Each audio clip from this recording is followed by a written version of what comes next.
Well, views have been slow. We're live. We're live. Yep. Well, it's been tough getting viewers here lately, though.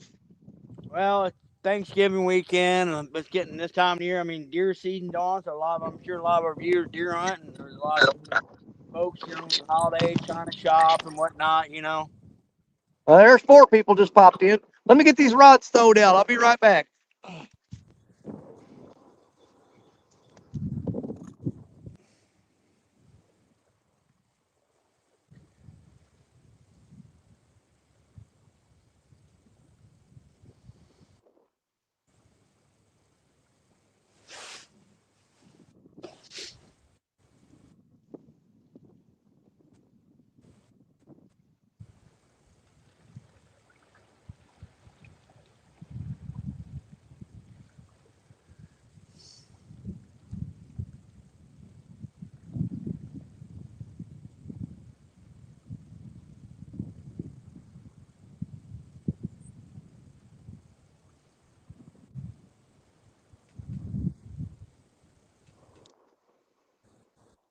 Boys and girls, it's chilly out here today.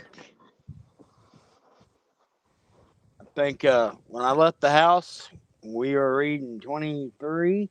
I mean, that's not even real feel. Once you got on this river, this wind is whipping. But I mean, it's not horrible as long as you dress right. It ain't bad. Got the sun shining, but now here, and I got a big old massive bluff behind me. Now, once that sun goes down that bluff, yeah, it might be a little different story. Might be a little different story. So, I'm in a spot that I haven't been to since last winter. The river is so freaking low. A couple of my traditional winter spots ain't been panning out real good. So, but I'll be honest, I've slacked big time on my fishing here in the last month because deer season and everything. But I'm back to fishing hot and heavy now. So, and folks, I can't see the chat right now because I used to be able to get on the Danny thing, but something. Oh, So, all right. Danny. I did wind up moving downstream, just a little, or upstream, should I say, a little bit further. Uh, get a little bit deeper water. Yep. Two of my rods are in a real super deep hole to my left, and my other rods are kind of like a little flat. So I've got kind of two rods covering each spot. I'm going to see what happens. Well, me and Richard fished Friday, and we went to that. We found a spot that was 109 feet deep, and between around the 92-foot mark, they were stacked in there. And we landed four real quick, nice ones out of that deep hole. But man, there's a ton of fish in that hole. What's that spot where we were talking about when we took you and that Yep, fish I was know tapping exactly the what you're rod, talking about, buddy. Yep, that I know 43 exactly. pounder? Uh, But they weren't tapping on it Friday, man. They grabbed the rods and smoked them. They just bent them down, and we had some down rods. And that looked really cool because they buried the eye of the tip of the rod into the water. boy, I get the old blood pumping. It does, man. We After we did that, Richard started setting down rods out all around the boat. And, yeah, he wound up catching two nice ones, and I caught two. Was But good dude, seeing Richard. I lost a big fish that day. Oh man. And he grabbed the rod and took off toward the main channel, and was swimming upstream and went past the front. He went for the back of the boat and went past the front and passed up the trolling motor with the line, pulling it upstream. And I started putting pressure on him and popped the hook out. That's a sign of a big fish a lot of time when they take off upstream like that. Yeah, I mean, he had that line slicing water, man. It was just, I mean, Richard was like, "Oh my God!" He was screaming, and because that line was just slicing through the water, heading upstream. Well, let me see if I can block the sunlight and see who all's in here right now. We got a few folks popped in on us. Let's see here. Right off the bat, we got Lance Kuga. Said, "What's up, Danny?" Good, welcome in, Lance. We got Mr. Jerry Parker fishing with me today. Boy, we almost wound up at Baldwin today, but I got his message too late. And by the time I got it, I'm like, I'm not driving up there. Okay. Yeah, I ended up coming to the river anyway. Yeah, there's B. Smith in the house. Hello, Bub Danny and Bub Jerry. What's up, sis? Good to see you. Who's that? That's us. Paul Boyd in the house says hello, Danny and Jerry. Well, hello, Paul. Oh, hello. Well, it's really hard to see this on my screen. And then he's saying hi to me. I'm skipping past the ones where they're saying hi to each other.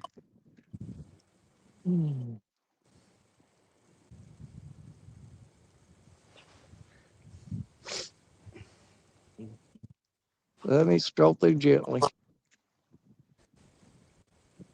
And River Cat's Tackle in the house. Mr. John says, hey, Good everyone. John. Welcome in, John, the big boss man in the house. NJ Fishing Maniac. What is going on, brother? Well, I'll tell you what, we started off, I was about 50 yards downstream, and I was getting a lot of little tippy taps, slow, short bites, and I was fishing fairly shallow water, so I moved upstream a little ways to a slightly deeper spot. It's not a massively deep spot, but it's a deeper than where I was fishing at. And let's see if that makes a difference. I'm hoping it does. Because I got that rod on the far right. It's already starting that little tippy tap stuff. There's something tapping on it. But I was taking a half of a threadfin shad and put it on a hook, throw it out there, and it's the head with the half the body section. And they'd tap on it. I'd reel it up, and it'd just be the head with a bunch of rib bones, like something just picked it all out. Little cat. Yeah, they're just sitting there just picking the meat off the bones. And when you reel it up, it looks like a cartoon skeleton of a fish.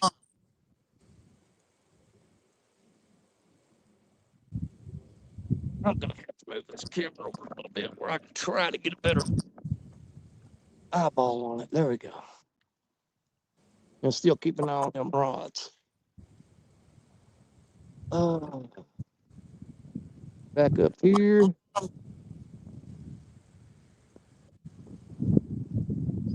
Yeah. Okay, I left off with NJ. NJ says hi. Everybody saying hi to everybody. Then we've got H&S Outdoors. What's up? Way too cold for me anymore, as I've gotten soft in my old age. Catch a big one, boys. I'm trying. I'll tell you what, I almost did not do a show today. I almost did not. As many of y'all know, I turned 60 years old Friday. Yes, you did, brother. And birthday. I'll tell you what, this cold weather, cold air and stuff, it just it's not kind to me, should we say.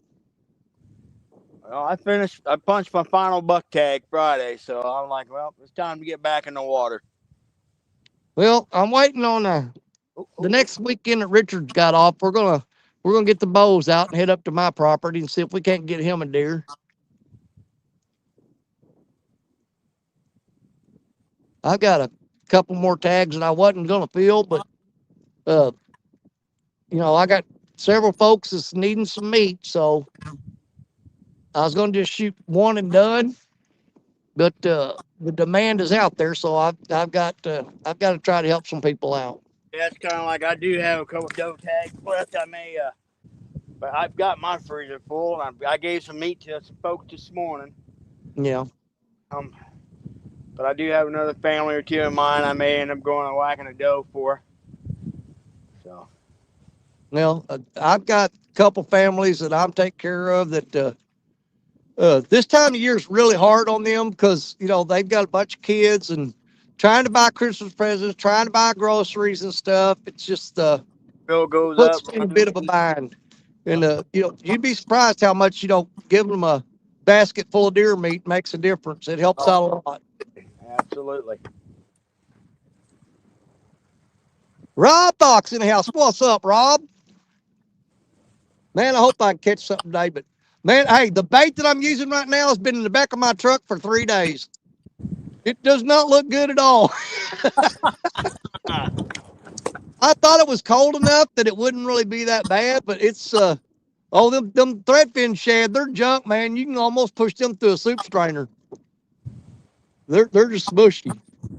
And I've got a couple of big gizzard shad. They're not too bad. And I had a couple of frozen skipjacks in there. I actually broke down and started using them.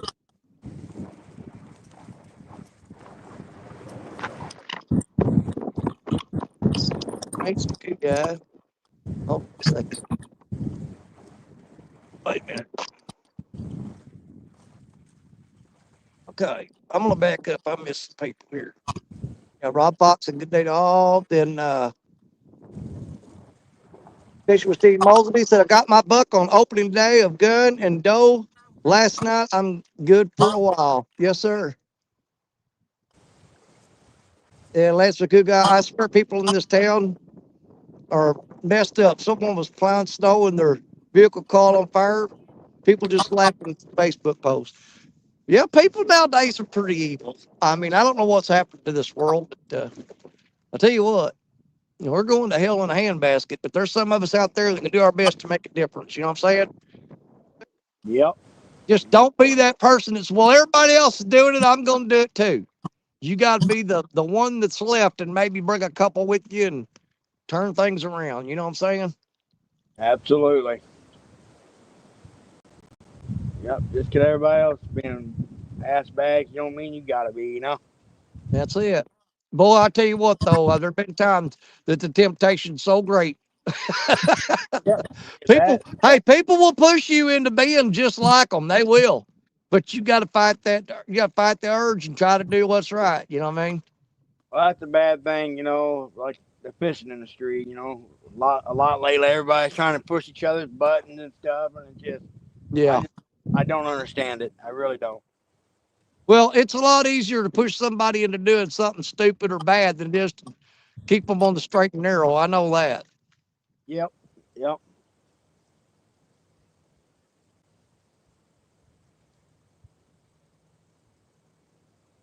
But I know there's 14 amazing people watching us right now that they ain't like that. We got good folks. You know what I'm saying? Oh, absolutely. Oh, man, that seagull's coming right at me. I've got all camouflage on. He can't see me.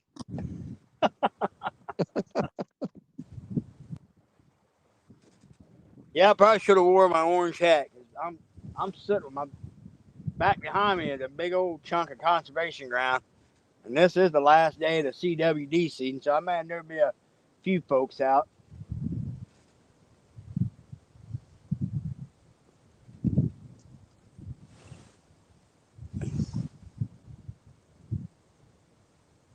Believe it or not, the best looking bait that I've got in my bait box right now is the skipjack I caught back in whenever John came down and fished with us. How long ago was that when we went to take it down with John?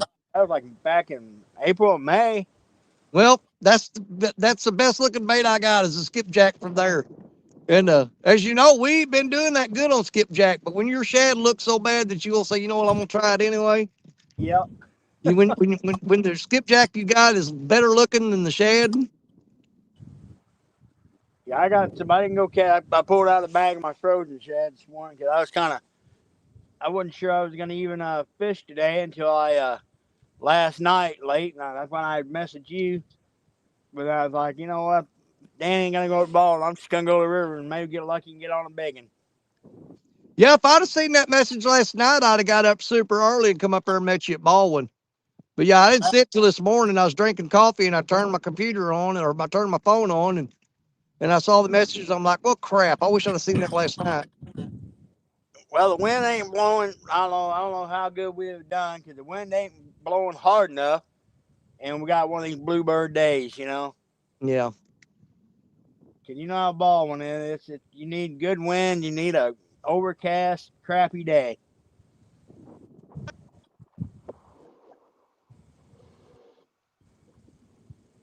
And I'm not even sure they're running the plant right now.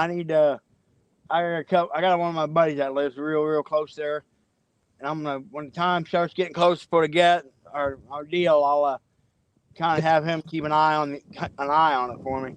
There's Pontoon Jody in the house. Is this the Old Geezer Show? You are in the right place. If that's the channel you're looking for, you have found it. Hang around. You may get to see an old guy fall down the bank into the water. I'm fishing on a man where these rocks are. That's straight down steep rocks. If I get a fish, I'm gonna have to climb down there to get him, man, and it's gonna be sketchy. That's how I'm in the same scenario, buddy. It's pretty on with big old loose rock. It's pretty steep right here too.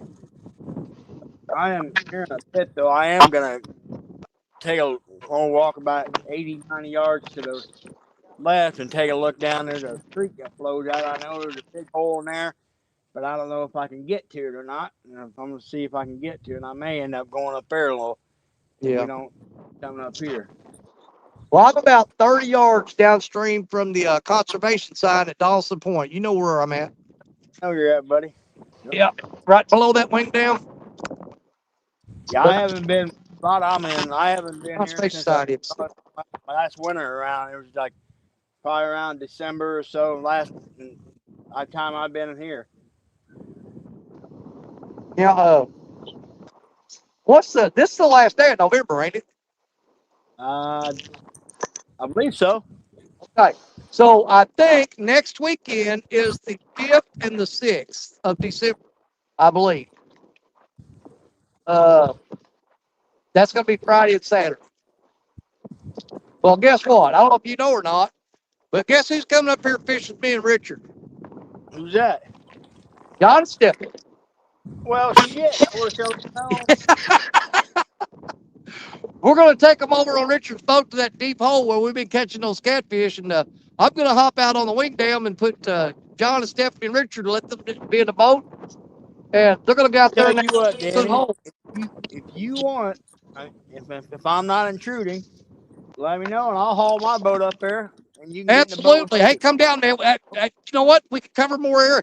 That spot that we're fishing is about the size of 2 football fields. So honestly, why don't you bring your boat down? They're going to get here Friday. They're staying at the hotel here in me and Richard's hometown, and we're going to fish all day Saturday, and then they're going to head back Sunday. Okay, so I'll get the boat. I'll make sure we ain't got nothing going on. And boy, about Danny, I might have to walk down and reel down on this joker. He's doing that little pull, but he's not committing. They've been doing it to me all morning. I ain't getting up for it. Yeah, I'll get the batteries charged or whatever, and I'll see maybe get down there and I'll pick you up. We'll just meet the ramp. You've been putting at the ramp we always usually meet at, or what? Yes, that one down there, the downstream, the older ramp, not the new one. Okay. But yeah, John and Stephanie's going to come up Friday. Richard, Stephanie, and me and Stacia's going to go out and meet them at the hotel, and we're all going to go out to eat and spend Friday afternoon together, and then we're going to get up early Saturday morning and hit the river. All right. Well, I'll get with you later this evening, cause I'll find out from the wife and make sure we ain't got nothing going on. Cause this time of year, boy, she likes to pack our schedule with all kind of stuff. But they don't. I'll definitely be there.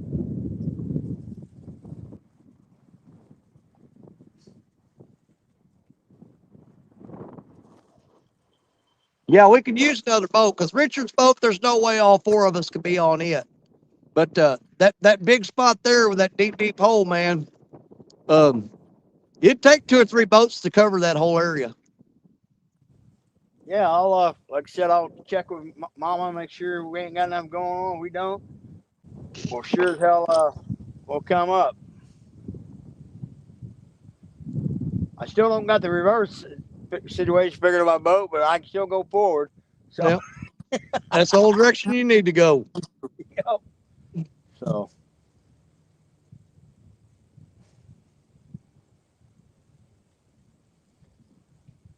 well, I got one working that far rod on the right there. He's trying. Well, these little butt heads here, they'll hit it by half a dozen times. They'll go pull, and then which I've downsized my baits. I'm throwing smaller baits right now. Well, he's doing a slow, steady pull. He pulls it down about 6 inches, lets it up. Pulls it down about 6 inches, lets it up. I'm just waiting on him to find that hook. As soon as that hook sticks him in the jaw, he should slam that rod. Hopefully. These fish are being really lethargic today. They're not moving around real good. Well, we had this massive cold front hit a couple, 2-3 days ago, and then got a high pressure system, so it's not exactly. Well, we had that rain all day yesterday, and I guarantee you, in that snow, I guarantee this water temperature probably dropped at least, 2-3 degrees. Oh, Just no doubt, dude. No doubt. It Just snowed. We had about 3 inches of snow, but then that rain coming there and melted everything off. St. yeah, Louis, that they got runoff hitting that river is going to be cold. But yeah, me and Richard fished last weekend, and then we fished Friday of this week, and the temperature dropped, I think, 4 degrees from last weekend till Friday. yeah. Who does see come here? Lisa Elliott's in here. What's up, Lisa? Good to see you. Miss Elliott, how you doing, Lisa?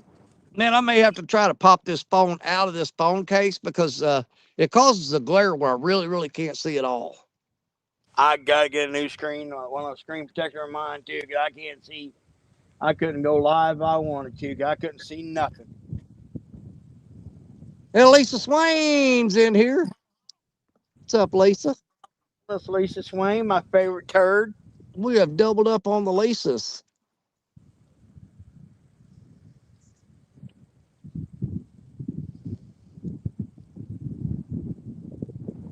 Yeah, I had to teach Richard how to go solo screen on the new StreamYard setup.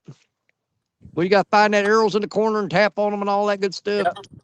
You're gonna have to give me a refresher course when we get together for Baldwin, because I ain't been live in like forever, you know. Well, basically just tap on the whoever's you want to make big, and you look in the top right-hand corner. There'll be 2 arrows pointing like in an outward direction, and in the top right-hand corner of their picture of their frame, and you tap that, and it'll expand them out. Same thing, reverse it. Be 2 arrows pointing in. Oh, something's Okay. pecking on that middle rod. Man, it's just the short bites, man, like bluegill bites. They're just tapping on it. But you know how I do this time of year. Sometimes eating them big ones are just kind of barely, you know. Yeah, every bait that I pulled up a while ago, I had those baits out there in stand day, and it was like a thread fin shad that I cut in half. You know, they have the head piece with half the body attached. Yep. And every one of them, I reeled it up, and it was just like the rib bones and everything sticking out of the head. They picked all the meat off of it.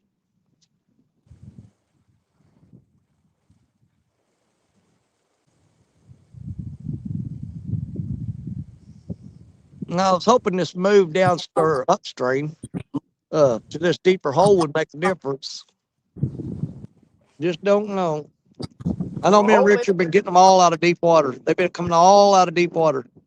Well, it's that time of year they're moving in their wintering hole. They moved into their wintering holes, you know. Yeah. I was actually gonna launch. I was gonna put my boat in today, but the ramp I was gonna launch, I went at you when you came down last time. Yeah. I was gonna launch out there, but I talked to one of my buddies. One said there was ice all over the ramp. Are you serious? Yeah. So, well, I'll just got to wondering about this spot. I've caught some big fish here in the winter time. Hadn't been here, and like I said, it's been over a year.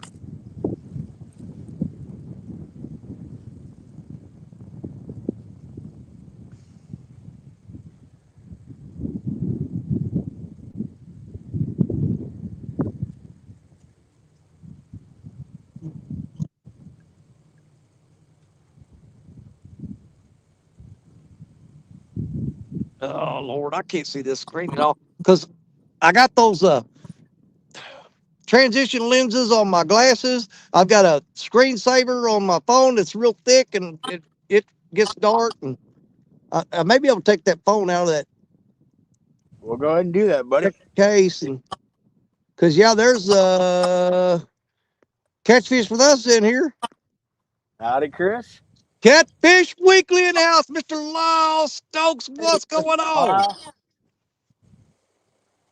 I gotta send Lyle a picture of that buck I shot Friday. I think he'd want to see that. Yep. Then did it all done again. Everybody will see it.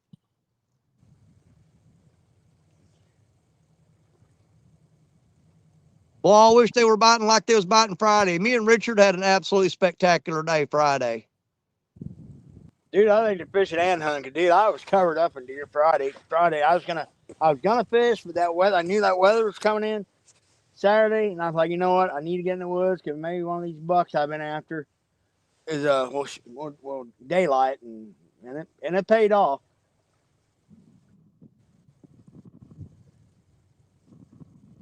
Well, Lisa Swain said, Paul is such an awesome guy. Parker, why can't you be like Paul?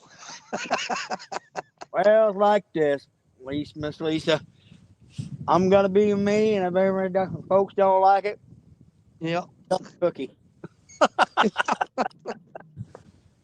Ooh. Besides, if everybody's just like Paul, Paul wouldn't be special anymore.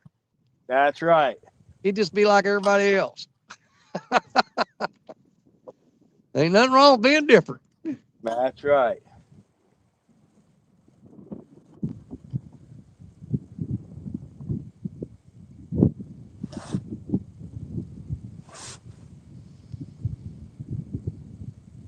Man, I wish they quit pecking on this and just slam it. If I had some fresh bait right now, but man, I just didn't have the time to get it this morning. So I thought, well, I've got that bait in the back of the truck. It's been really, really cold. It should be fine. And I bet on the wrong horse. Well, That I'm bait is hoping. just junk, man. I'm gonna try to here the next day or two. If I find out that I'm able to join up with you guys this week, I'll try to work on getting some fresh shad before I come up, so we got at least some fresh bait, But the problem I might run into, if it stays this cold, my bait holes are gonna freeze. Well, that's the thing. When me and Richard come out here Friday, right there at the boat ramp, dude, there was literally tons and tons of shad all along the shoreline. I threw the net and we got our bait Friday there, right at the boat ramp. Okay. Yeah, I mean, there was a crap ton of. I mean, it's the little 3 and 4 inch shad, but man, that's what they're eating right now. I mean, we threw those baits out there and they just attacked them. So there's plenty of them there. We got to throw the net and get them fresh right off the boat ramp. And that is what they're feeding on primarily right now is those smaller shad. So we should be okay there and good to go on it.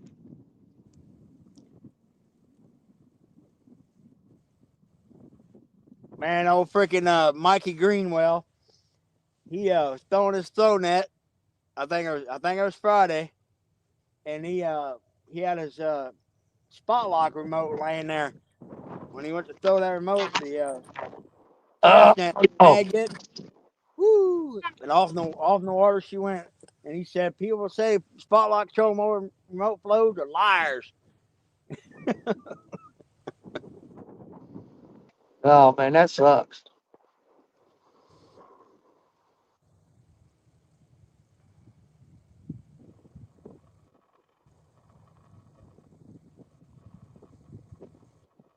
Yeah, let me take a second.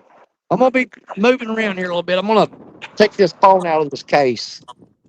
Cause this is driving me nuts. Hopefully I don't shut myself off. Careful of lamps. Yep.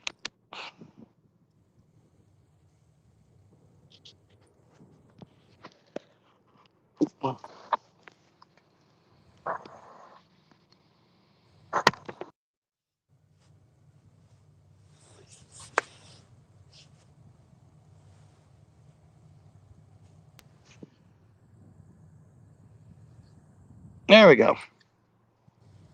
Almost ended the string.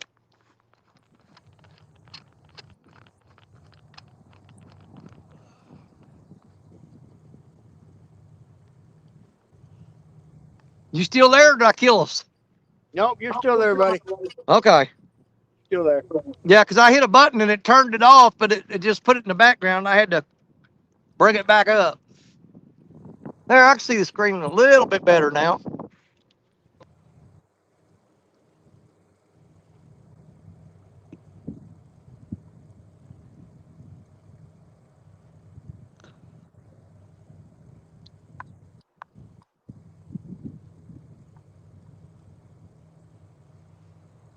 Yeah, Stacia got me a new a laptop for my birthday, so that's a lot of times I used it's caused me not to watch as much YouTube as I used to. I just can't stand to watch it on the phone. You know what I mean? Yeah, You I know, get. because I used to watch it all constantly because I have my laptop there and I'd jump from people's channels and from one to the other and watch all their shorts and their videos, production videos, and I'd jump into the lives and watch them. But it just sucked doing it on the phone. But I got my laptop back now, so I can get back into watching a lot more YouTube, showing a lot Well, more support to folks. I dropped the video this morning, Danny. You might want to check out. It's that little light I was talking about. Yeah. I did a little review on that thing. I absolutely love that little joker because I mean, if I'm walking a long way, I can literally put that thing in my hoodie pocket, and that's all. That's all I gotta take.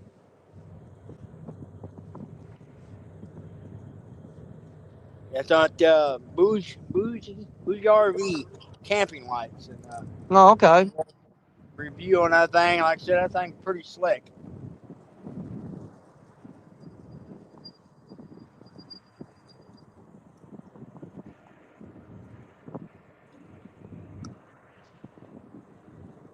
There's Shirley T in the house. What's up, Shirley? Good Hey, to see you, Shirley. sis. Yeah, she says, hey, Danny and Jerry. And yeah. Man, they just keep tapping on that rod. I know what they're doing. It's some little bitty channel cats that are just picking the meat off the bones of that bait. They're sitting there just picking it.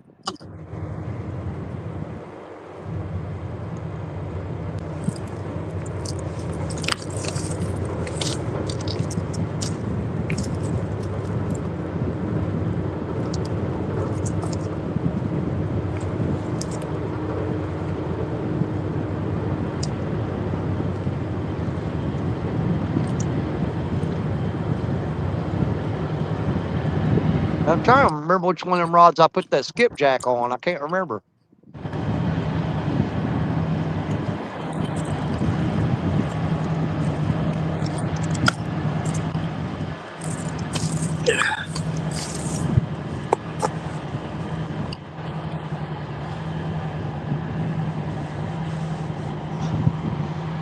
Boy, if I fall down on these rocks, I'm gonna get it cut to razor blades. These rocks are all just covered in zebra mussels. Yeah. Yeah, this whole section of river here, every time the water goes down, yeah, the zebra mussels are all over the rocks, dude. And this time of year, uh, you catch a lot of them blue cats if you'll squeeze their belly gently.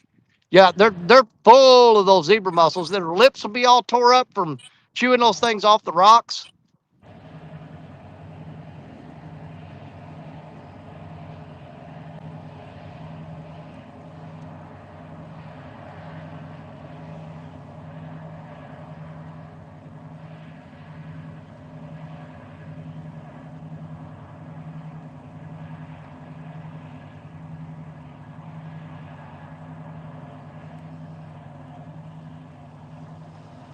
Now I only got 3 rods out. All 3 of them have been tapped on and tapped on and tapped on.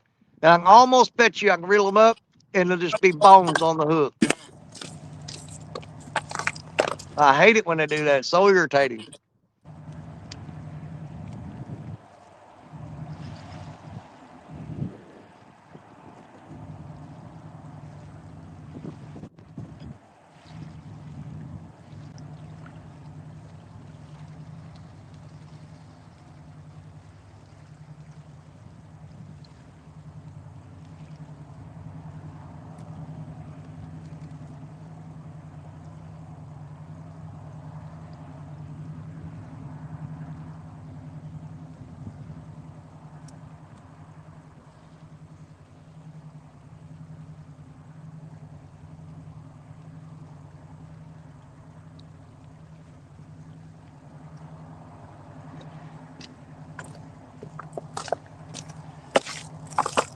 Well, I had a pretty good hit there, but then he quit. Yep.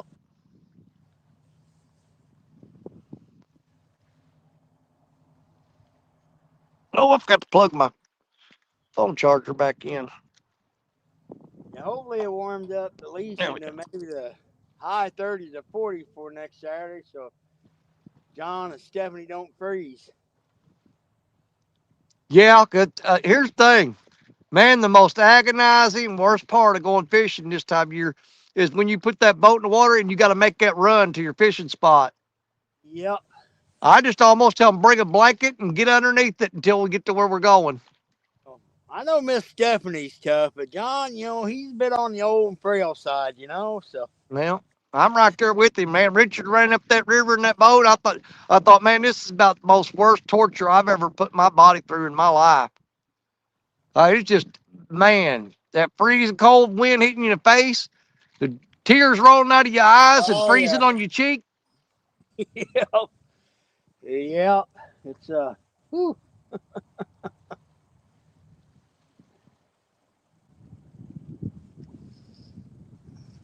Yeah, that wind and that water splashing off the front of the boat. Feel like somebody hitting your face with liquid nitrogen. Yeah. That's a Your fact, face Jack. just froze by the time you get where you're going. Yep, that is a fact, Jack.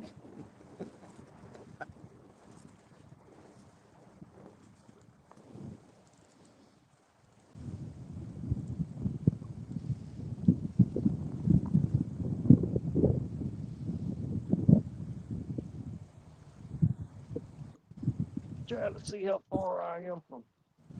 Okay. Yeah, I was trying to see how good Lord, man, the fish are jumping out of the water 3 feet off the bank here and ain't none of them eating nothing. Of course, those are all buffalo. Yeah, this cold water don't bother them buffalo, man. They still stay active I know it. Dude, I get the snagging rod out and go some of them deep holes. Man, that's the best time of year to snag them Asian carp, common carp, buffalo. You can just light them up, dude. Oh, yeah, because they're just, you'll go over there with your graph, and it'll just be a solid blob all the way down to the bottom. Yeah, you throw in it, let it sink about halfway down, and on the first pull, every time you'll hook a fish.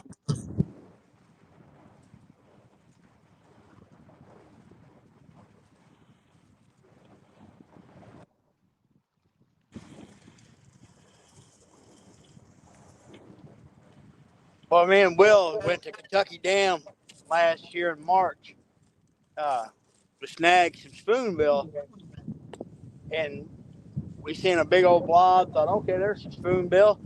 Hell, there's channel cat mixed in. We'd snag like a big Asian carp, fight that thing. You get a spoonbill, then all of a sudden you hook a big old channel cat. Huh. That's one thing I've never snagged as a catfish. You'd think I would as many times I've been snagging on the rivers. I ain't never snagged a catfish. Of course, in Missouri, I mean, you can't snag catfish. If you do get one, you got to turn it loose. It's illegal. Well, you'll see some of them guys like in Oklahoma and stuff. I guess you can snag catfish. They intentionally try to snag blue catfish on a lot of them dams. They do over at Kentucky Dam, too. Yeah. Yep. I've seen guys over there snagging catfish, putting them on the stringer. Well, I know in the marina. Oh, one of the marinas down there's like a 60-something pound pure strain striper somebody had snagged a few years back.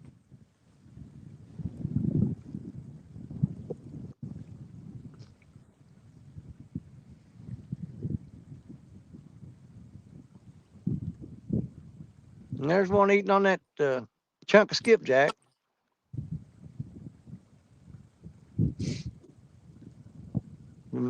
Far right on the left. I think that's got a skipjack head on it. And he's pecking on it.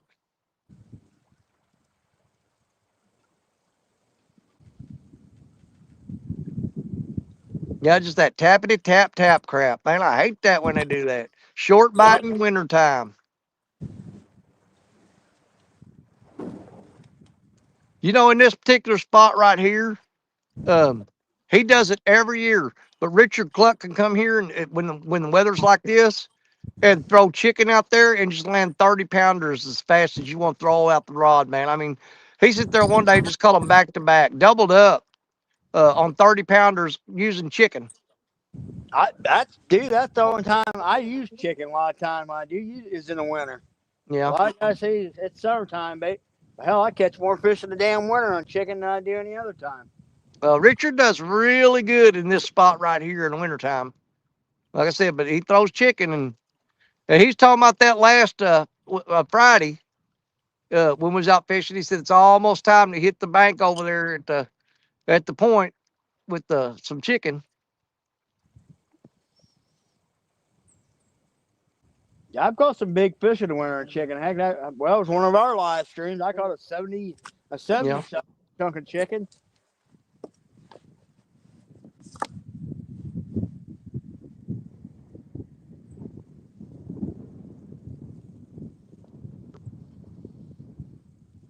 Now he's still working on that skipjack head. He just tapped it again.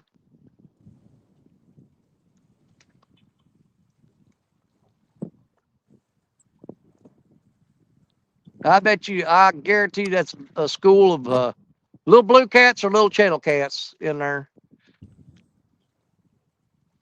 And a lot of times, when they're biting like that, you can come down here with a box of worms and about a 4 or 5/0 hook, and throw worms out there and just tear them up. Oh yeah, and a lot of times there'll be those little perfect little eater-sized blues and channel cats. Oh yeah, you can catch a ton of them. But yeah, worms is really good bait in the conditions I'm in right now. Unfortunately, I ain't got no worms with me. Well, there's a spot back towards Chester there, this big old sand beach right there. This time of the year, you can go up there with night crawlers or like red worms and catch a lot of shovel nose sturgeon. Oh yeah, we got a spot like that over here at the ferry landing. It's all sand bottom, and them sturgeon in there thick. Bottom. And I almost drove over to that ferry landing today, but I wasn't sure how signal would be there today. It comes and goes. It's weird, that spot is. Some days you go over there, you have 4 bars. Some days you go over there, you got none. I've been getting signals, some like spots lately. I've never gotten signal before, but them spots I usually get signal, I ain't getting crap. Man, he is really pecking on that skipjack head. Yeah, I mean, just steady pecking on it. I got a big old gizzard shad head. I got one rod. He'll pull down. Oh, come on now, dadgummit. He just won't freaking not committing. Yeah, they're short biting really bad today.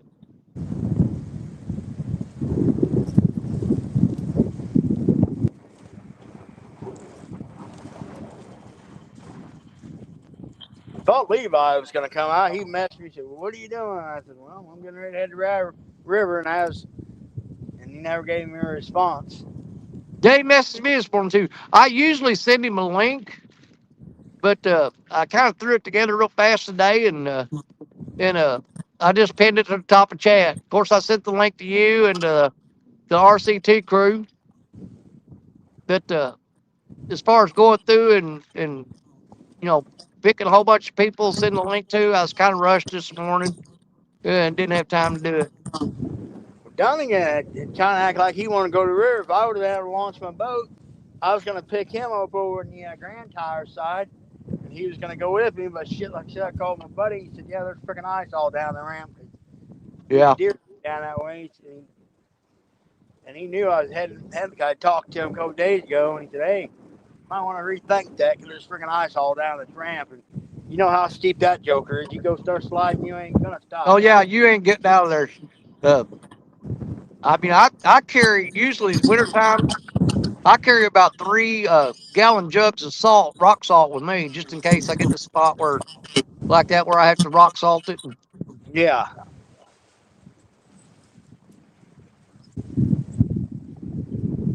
Well, that's one thing too. Like when I do launch, like my boat in the winter, when I initially launch it, when I pull the trailer out, I'll pull out very, very, very slow. I'll actually stop for a bit and try to let as much water drain off the trailer as possible.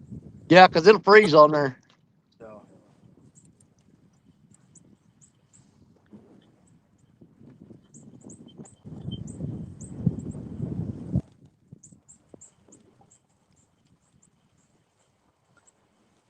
Yeah, the corner engineers have been using couple ramps we got around here a lot lately because they're surveying areas to dredge in the river. And I kind of keep hoping they'll be like, well, these ramps need to be extended. That's what I keep kind of hoping it's going to happen, but it ain't.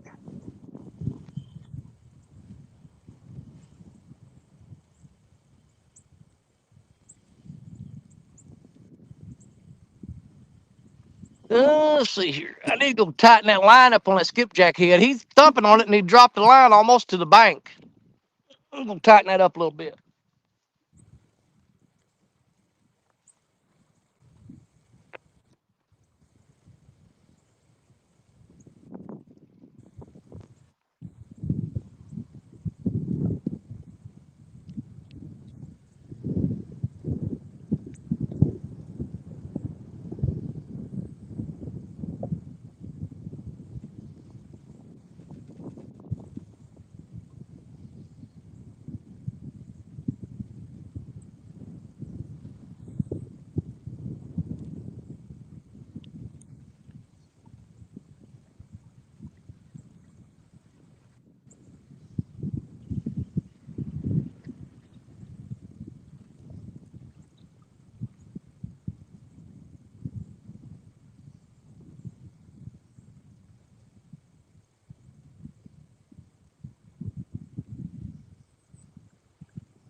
What you think?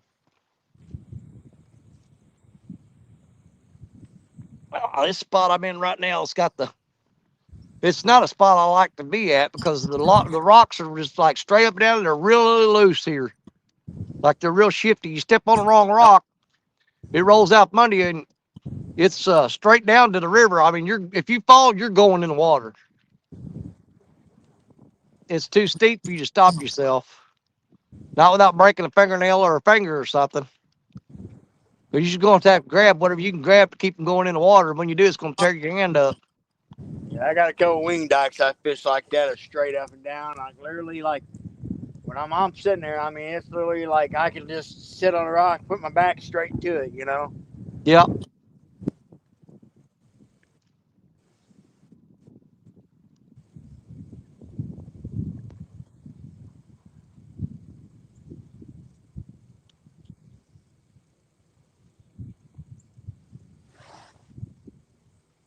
I was going to reel in that rod on the right, but he's still tapping on it, so there's still bait there.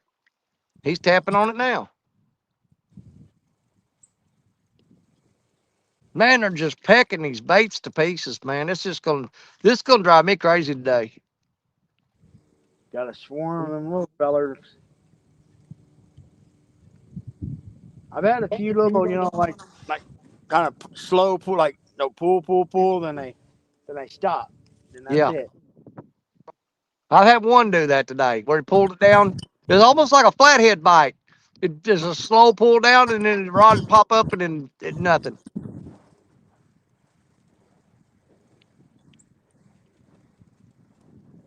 But I will say one thing: that in the winter like that, you get those slow, like kind of easy pull down. Sometimes it can be one of them big river sturgeon too. Yeah. Well, I'm taking your word on that. Biggest sturgeon I've ever caught, maybe, I don't know, 3-4 pounds. I ain't caught none of them big ones. I've only caught 2 on rod and reel in my lifetime. One of them was on the boat with Richard. That day that me and Richard was on the boat, it was in February, and you and Dunnigan were catching drum. I caught a freaking sturgeon that day. I've caught a fair amount of shovel nose, which they don't get real big, you know. Yeah. And James Docker, he actually has the state record for shovel nose. And I've caught a couple pallid sturgeon, and I guess it's been a couple years now. I caught that big, like 71 pound. I thought it was 71, 72. Yeah, 71. I think that was last year, dude. Was it last year? Shit, I I can't think that was last year. And I fight that thing, holy cow! That was one of the hardest freshwater fish I've ever latched into. That thing, to fight that thing, it was unreal.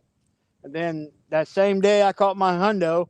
I hooked a big old giant sturgeon that day too, and he ended up running underneath the boat and getting me tangled up in the lower unit. I think I want to say Captain Terry. I think one of his clients might have caught a pretty nice sturgeon the other day. I think.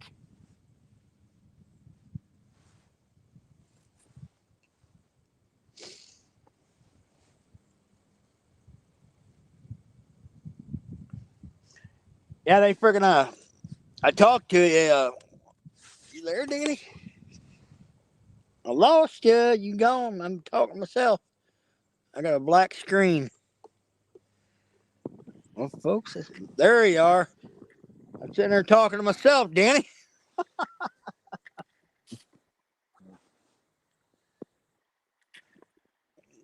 You oh, kicked me out too.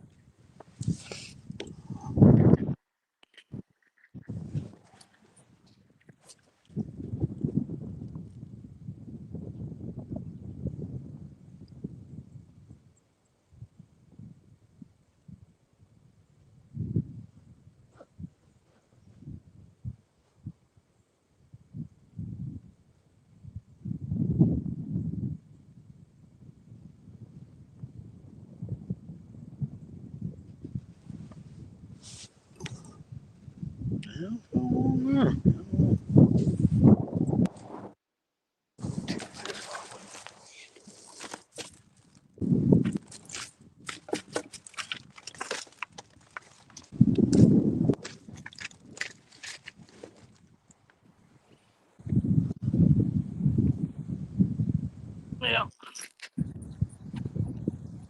What in the world?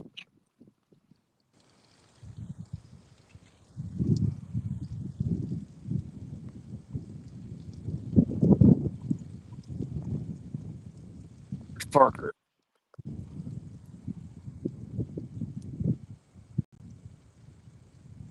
I'm trying to add Parker back. I think he's trying to add himself back.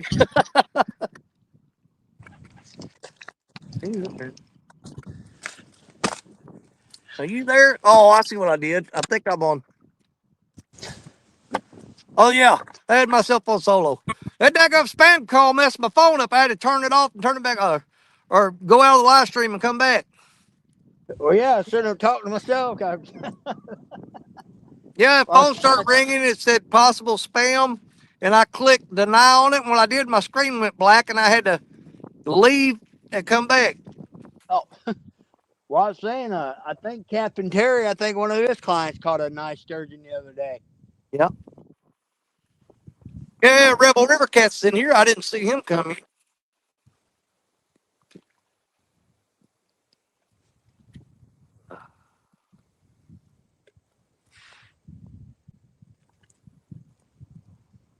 Well, I'll tell you what, I don't know if it's just because, I've been pushing myself so hard all week long working and everything going on and going. And yesterday morning, I did something I ain't done in a long time. I didn't turn on, I turned my alarm off when I went to bed. I slept about an hour longer than I normally do. I got up, sat around the house eating leftovers all day, and took 3 cotton picking naps. Dadgummit, son. Dude, but I felt so much better when I got up this morning. I just needed some rest. You know what I mean? Yep. I was just pretty wore out. And I had to get up yesterday morning at 2:30 to get the turkey on for the wife's side of the family because they was gonna have dinner at 1, so I needed to get that turkey on. So I got up at 2:30, got in on the smoker, and I laid down for about a half hour, and I ended up just getting up and drank some coffee and catching up on some work emails and stuff like that. And that was and I ended up going to that. And boy, I zonked out last night about 9 o'clock, and I slept hard until like about midnight. Then I woke up and I got up at like 4 o'clock this morning, and I was hoping to sleep in a little more. yeah, see, I have to be real careful about taking naps during the day because if I do, then I can't go to sleep when it's bedtime. And then I'm up half the night, and then I'm tired the next day. But I didn't have no problem with it yesterday, man. I kept eating and taking naps, and when it come bedtime, I laid down and I didn't remember nothing till the alarm went off this morning. When is that turkey coma? I guess so. I don't eat a lot of turkey though. I'm more of a ham kind of guy. Yeah, we had a salt cured ham for Thanksgiving yesterday, and boy, I put the hurt on that. Yeah, because yeah, in our family it's kind of a split down the middle, 50-50. Half the people like turkey and half people like ham. So every Thanksgiving and every Christmas we wind up doing both. She That's, cooks turkey and I cook a ham. that's the same thing we do, brother. That's the same thing we do. Yeah, and then the kids come over with all the grandkids, and you know we usually load them all up with to-go plates and stuff and everything. And every now and then they go, yeah, I'm gonna go ahead and take the rest of that ham. And I said, the hell you are. Grab that turkey. You ain't getting that ham. I said, I eat as much as that ham as I can stand, and then the rest of it I throw it in a pot of beans. Well, I think the wife is going to take the some of the turkey we had left. She's going to make some turkey pot pie tonight. Dude, my favorite thing is that turkey tetrazzini. Stacy will make that leftover turkey. Yes, But, sir. But we didn't have no leftover turkey or ham this year. It's all gone. We had ham's all gone. We had some turkey left, and that was it. You know. Well, and I'd smoked a deer roast. It got demolished. I got up Friday morning, and met up with Richard to go fishing, and I brought the rest of that ham with me that we had, and me and him finished that off out there on the boat. It was gone.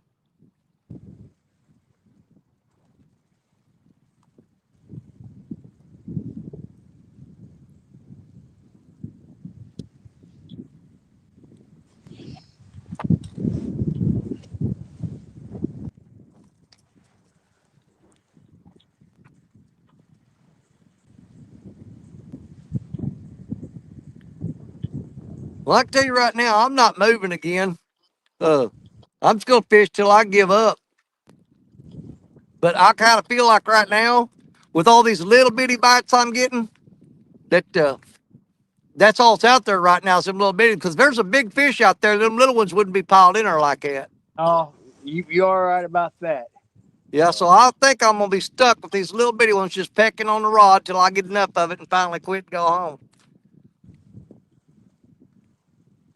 I ain't saying a big one couldn't move up in there and run them all off, but right now they ain't going nowhere. They're still here a pecking. Big and traveling.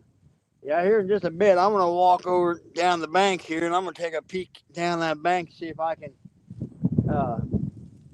walk down that bank to this creek dump in. But I don't know if I can get there or not. There's another way I can get to it, but good Lord, I gotta have to circle back through the swampy area and then go through the timber. I'm hoping if the river's low enough, I might be able to walk right down to the bank to it. If the bank stays straight up and down. Yeah. Because there's a spot downriver here I really want to take you to, but the boat ramp is freaking so low you can't even launch a boat out of it right now. Yeah.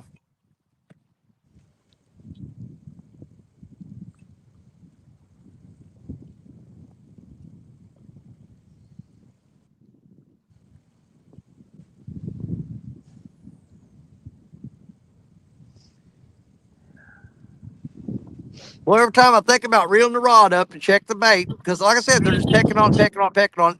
And when you do reel it up, all the meat's gone off the bones. And every time I think about reeling it up, checking it, they'll peck on it again. So they're trying to convince me that there's still bait on that hook.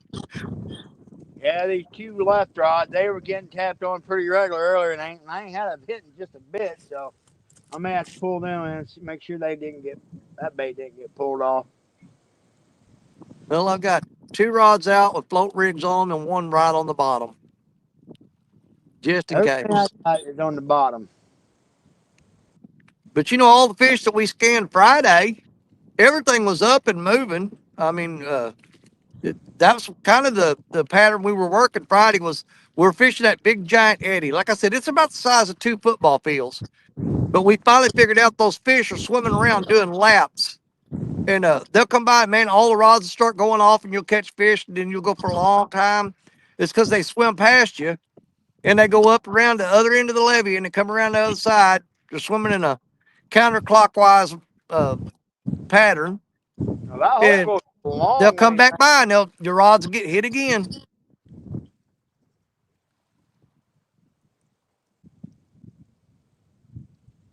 It's almost like when we go over at Kentucky skipjack fishing. You know how the big school will come through and everybody will hook up, then it goes dead for a while, then it comes through again and everybody hooks up. That's why the freaking catfish are doing over in that eddy, that deep, deep hole. Will, he's been going to. He went to the first weekend of gun season. He went to Kentucky Dam. He got one of them big nets. Heck, he netted the whole daggum cooler full of gizzard shad. Dude, I need to get a hold of him. Did he order that net online or did he make it? He ordered it, I think. We've been trying to find those nets. We can't find them. I want to get some of those nets before we go back to Kentucky. Oh yeah, cause when them gizzard shad are running, you can just stick down there and load up on them. You know. I know it. The one dude was down there that one day with that long handled net, dipping it in the water, and that's filling up a 5-gallon bucket every scoop, man. Yeah, I'll find out where he found it from. Yeah, get that information for me because me and Richard both want to order one of those nets. Gosh dang, you remember? It wasn't last year; it was the year before, and the water was kind of murky. Yeah. That old boy was sticking. I think he was pulling skipjack in 4 or 5. Yeah, he was getting skipjack and shad in every scoop. That's what's freaking me out because skipjack are hard to net, Oh, but my he God. was nailing them. I think the water was so murky that day. Because I remember I had to go to we did all right, pretty good on skipjack that day, but I had to go to real dark colors and stuff to get on them. Right.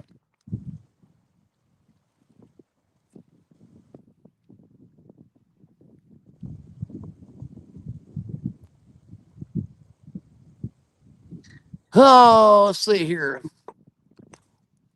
Been live for an hour and 2 minutes. And ain't caught a fish yet. I'm gonna give it another hour, man. If we ain't got a fish on the bank, there ain't no point in me sitting there being miserable. I'll go home and eat. Yeah. I got food waiting on me. Yeah, I'm gonna reel up and check these rods here in just a bit.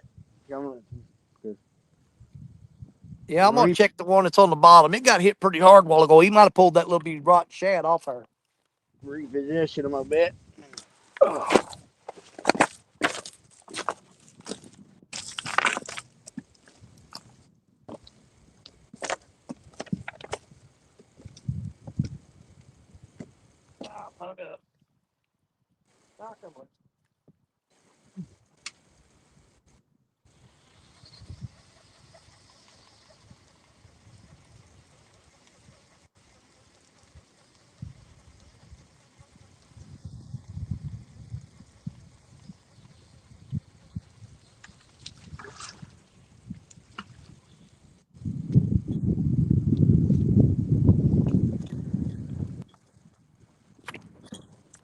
That's just what I figured. There wasn't nothing on that hook but skin and bones.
Oh, yeah.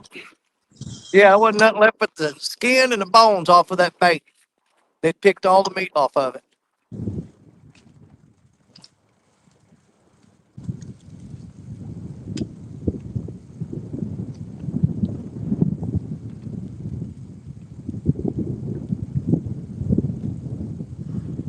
And wind picking back up again. It kind of warmed up for a minute. Sun was out and wind stopped blowing, but now it's getting breezy again.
Well, you did put some grease in that last reel.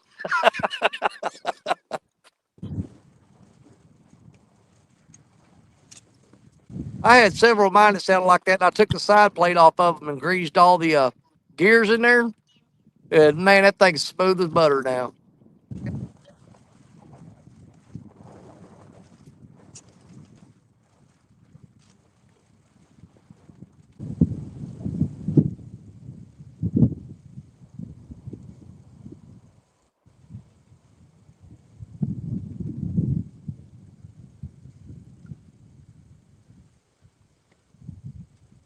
Ooh, I should have went to that deep hole downstream.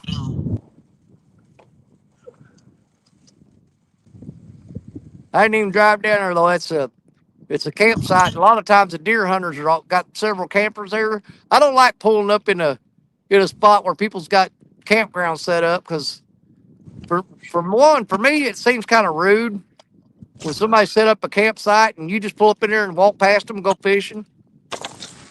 Yeah, if somebody's sitting on a campsite, I just drive past it. I don't stop.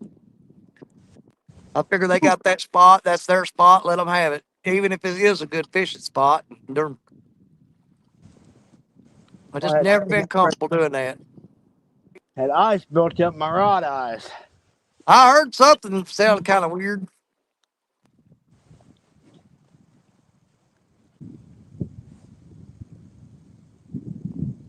Freaking bundled up like dadgum Michelin, man. Makes it hard to move. Yeah. See, that's the thing. Like, I got on 6 layers of clothes, and just sitting here, I'll be cold still because when I'm walking and carrying gear down here, carrying it out, I get overheated and start sweating. Then when you sit down, you're freezing to death. Yep. I got a pair of just fleece line blue jeans on for my lowers, and my upper I got a thermal, a hoodie, and my Carhartt coat, and that's just too goddamn much to. Yeah.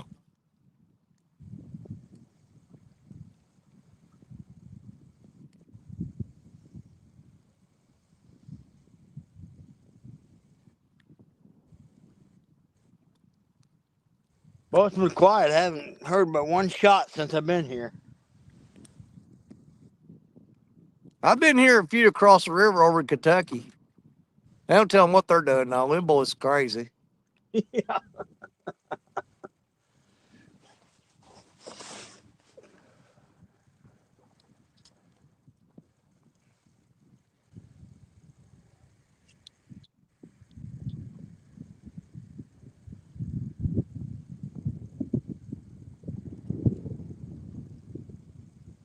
I put on another big skipjack head, and they're pecking at it.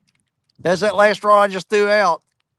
I said I was going to downsize that bait, but I had that skipjack head cut off laying there. I thought, well, I'm going to go ahead and put it on there. Heck with it. Heck, you never know. Well, I threw it out toward the main channel. I just did that with one of my rods too. I deep sicked it out right there on the channel edge there, and kind of see what happens. Yeah.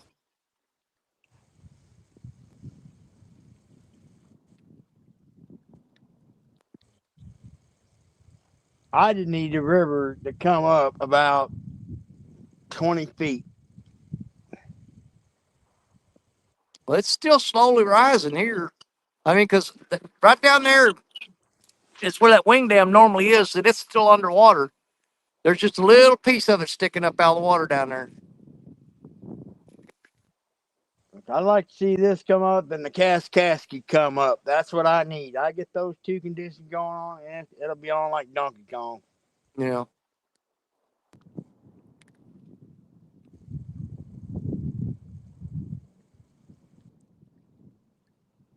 Well, like I said, if unless I'm fishing that deep hole that me and Richard's got over there, that we fished from his boat, uh, it's just hard for me to get excited fishing right now.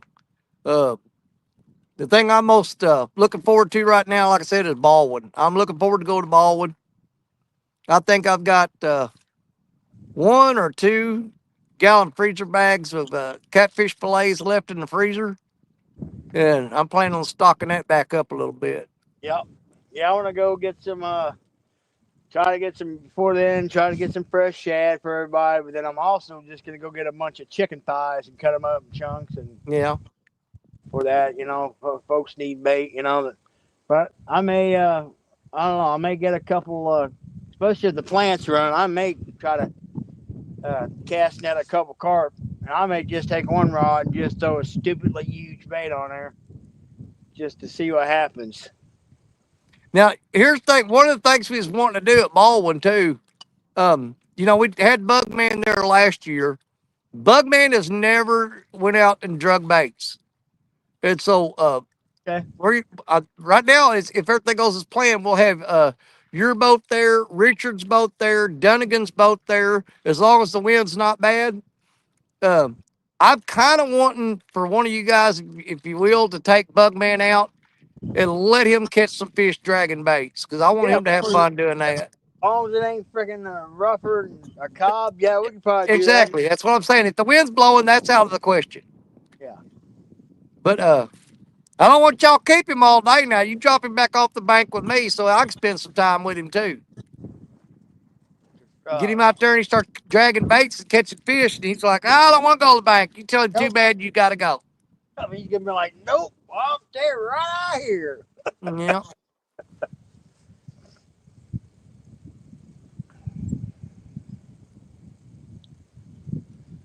God, I ain't been to Baldwin.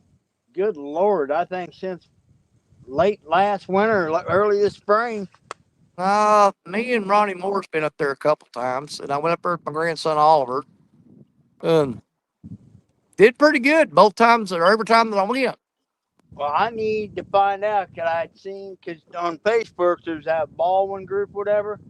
Yeah. And they're saying the ramp was closed because the lake's so daggum low. Really? Yeah, so that might be something we may have to plan around that. Well, I'm gonna tell you right now, depending on how my back feels that day, I may just fish right there off that little wing dam that goes around the boat ramp. Yeah. Because I don't know. I've caught some good fish there. It's not as good as going way down there where we normally go. But man, if I don't want to get down there and be hurting so bad that I can't get back, you know what I mean? Yeah. Man, me and Cujo, it was like early last winter. It might have been like around this time. It was right after deer season. We went at the ball and uh and we went right there at the right there that little pier by the boat ramp and man, and the wind was blowing out our backs, blowing out across open water and man, we sat there and we had caught a couple, nothing. Well, I ended up taking a Mountain Dew bottle and tying it on there and set it about 3 or 4 foot deep and I whizzed out there and just let it free line. And man, I think I get out there about 100 yards, Danny, and every time, bam, it gets smoked. Yep. Oh, I've done that here on the river before. Get some really good current in the eddy, and just tie a 20-ounce soda bottle on that like a float, and sling it out there, and let it drift around with the current. And man, them fish would smoke it. Especially like late summer. That's a good time. Them things Yeah. will be. And the trick I do, you don't even have to have a lead weight on there. What I do is I'll take the soda bottle and I'll put a little bit of water in it so that it's got some weight to it. And that's what I use to fling it out there. And then the line is just coming off of it, the bottle down 3 or 4 feet and free lining a bait. Used to do that a lot of time around these little feeder creeks coming off where there'd be a big log jam or something there, and I couldn't get to it by the bank, and I just take a big old live bluegill, something chung, and just let the current just drift that bluegill down. Remember with that bottle up against that blowdown, and just sit there and boy, a lot of times also you just hear boop, and there that bottle get popped under a flathead or something to be in there. Oh, You all right? yeah, I got to shift around this chair. My back's got a spasm in it. I'm gonna take one of my muscle relaxers real quick. Just hope I don't get so relaxed I can't get out of here. Get too dang relaxed, my wife will have to come get me. Oh.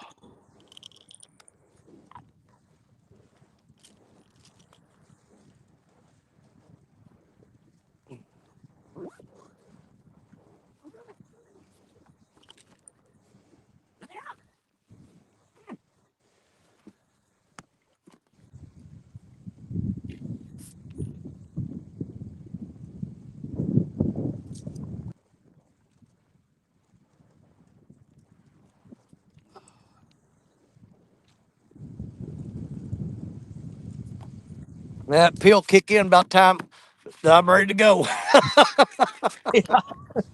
That way it won't hurt so bad when I'm going up that hill. Yeah, I've got my wagon sitting behind me there. Cause once I get out off these rocks, I got to put my crap in my wagon. I got about a half-mile walk into where I'm parked at, but it's pretty flat until I get the last 60, 70 yards, and then I got to go straight up a daggone hill with that wagon. Yeah, I really wanted today to load I've got my wagon in the back of the truck, and I wanted to load it up and pull it down there to that wing dam where that big eddy is, because there's a deep, deep hole down there. But I wouldn't be able to bring all my stuff with me. And this time of year, something about this time of year, there's people hanging out over here, deer hunters and stuff. If you got something in the back of your truck, they're gonna steal it. So I Yeah, don't get far from the truck. yep. I made sure I didn't have to leave anything I wanted to, in the bed of my truck. I took everything out. The only thing I got back there is a spare tire and a chair. That's it right now. I've had more stuff stolen over here in the wintertime than I have any other time of the year. They hit me every year just about. Now, every time I think, well, what are the odds they're going to do it again? And they would. They'll get you. I've had fishing rods took out of the back of the truck and throw nets, all kinds of stuff. They've stole all kinds of crap from me. Hell, that one year I was down there, remember I had that 3-gallon jug of gas in my coat? And Yep, I had it remember. up the bank from me. I come up there to get my gas to put in the generator, and they stole my coat and my gas. I remember that. Yep, we were actually live. Yep. And here's the thing, where that cart was sitting, if I'd have turned around, I would have seen them doing it. So they were watching me down there fish and snuck up there and grabbed that stuff and snuck off quietly as they could. And I never knew they were back there. I mean, they were just like 50 yards behind me, and I didn't know it. Well, shoot, buddy. Just the other day, one of my buddies was hunting some public ground near me. He'd killed it. I mean, it wasn't no giant. It was a nice 8-pointer. He shot it and a doe. He put the buck in the bed of the truck, and then he walked in there to go back and get his doe, and come back, and the buck was gone. Dude, that happened to my brother. He shot a nice 10-pointer one year, and we drug that thing all the way to the truck, and put it back in the truck, and we was going back in to take the stands down and bring them out. I said, you know what? I don't want to come back later to get these stands. We're here today. Let's just get them. And we went there and take the stands down and carry them out. And we got back and the deer was gone. Yeah, I never could figure out why would you want to take something that, I don't know, that you didn't harvest, Well, people see them big giant racks, man, they don't care. And then they'll turn right around and brag to all their friends that they shot it. Yeah. You going to your grave with that lie on your head. Well, dude, I've had guys, like different folks come by the house, and I've had different people try to buy some of my mounts, I'm like, well, Yeah. what do you do with them? So I was going to display them off this stuff. I'm like, why would you? I don't know. I'm like, why would you do that, Dude, I had a bunch stolen one time. Is when I was married to an old girl down there in Wardell, Missouri. Me and her split up. I moved all my stuff out of the house, and a friend of mine had a storage unit in town. And I had 6 deer heads, I mean nice ones, and a full body mount turkey, and put them in that storage unit, and came back later on when I finally got me a place to stay to pick up and he said, oh man, somebody broke in there and stole all that stuff. I said, you didn't bother to call me and tell me? I said, that's kind of weird. Yeah, that is. Yeah. He said, they got broke into about 4 days ago. They took your deer heads. They took that full body mount turkey. They took a bunch of your stuff out of my storage unit. I'm like, uh-huh. I still think he took that stuff. Well, those mounts, they bring pretty big money. And, if you got a big enough one there, Yeah. pretty big money online.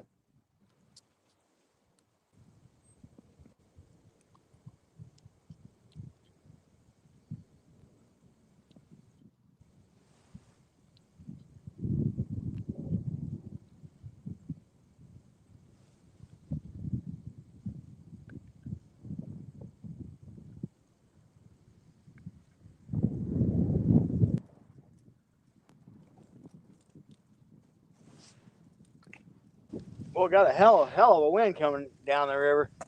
Yeah, it's starting to pick up here a little bit. I don't think we got any weather though coming in all this week. It's supposed to be, sunny. I think the rest of the week. It's gonna be cold, but.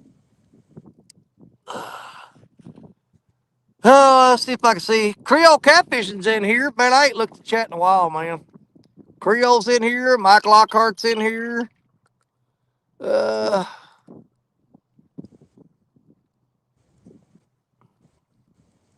Catfish and Crappie was in here. I missed him. He said, see y'all later. I got work to do. So he's been here for a while. Man, I just ignored checking. Gimpy's in here. We got 30 people watching. Man, I don't know if we're going to pull it off there or not, folks. We'll get a lot of taps, but no takedowns. We're going to give it about, 37 more minutes, and I'm going to call it. I'm going to sit out here hurting and miserable and freezing.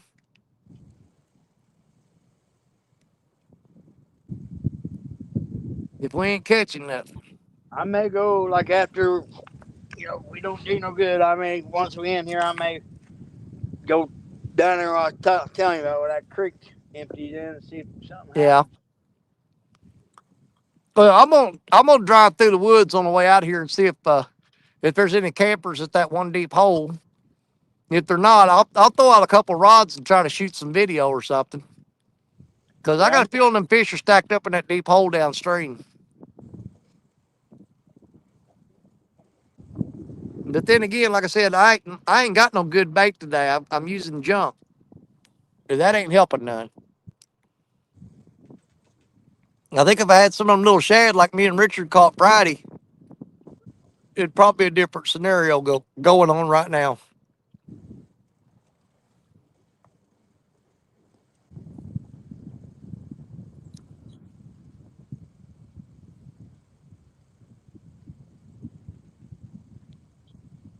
Well, I know that daggum. I got a backpack that I put on to carry down here with all my tackle and gear in it.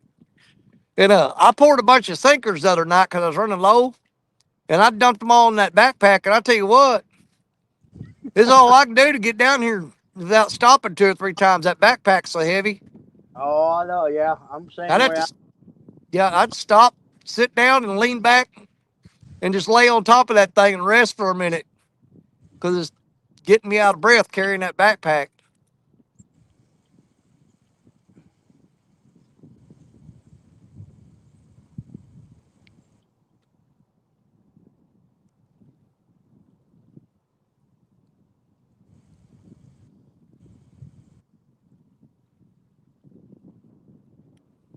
I'm gonna check that rod on the left. It got hit a bunch of times. I bet they picked it clean too.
Yeah, that was half a shad when I threw it out there.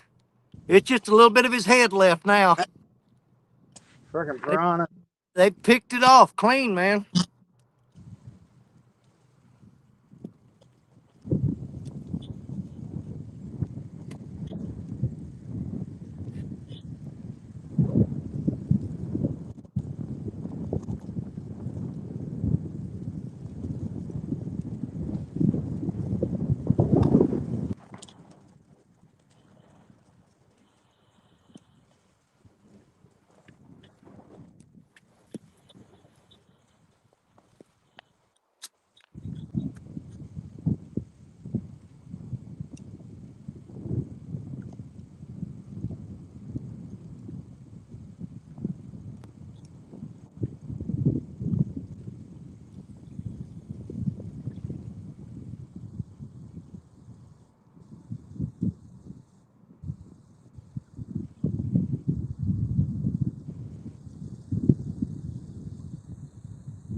You know, one tip that I would give folks about fishing these spots like we're fishing, Jerry, where it's real rocky and the rocks are real loose and they can roll under your feet.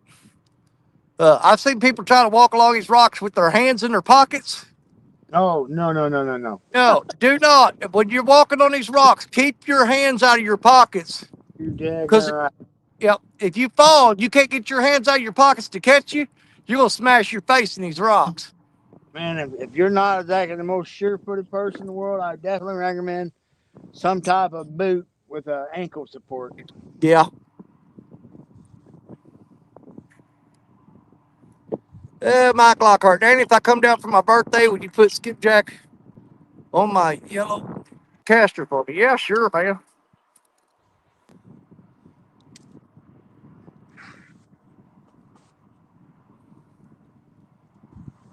Ugh. Yeah, I mean, I've made that mistake one time before. Even with the walking up these rocks and have your hands full of stuff, like rods and reels and a bait bucket stuff.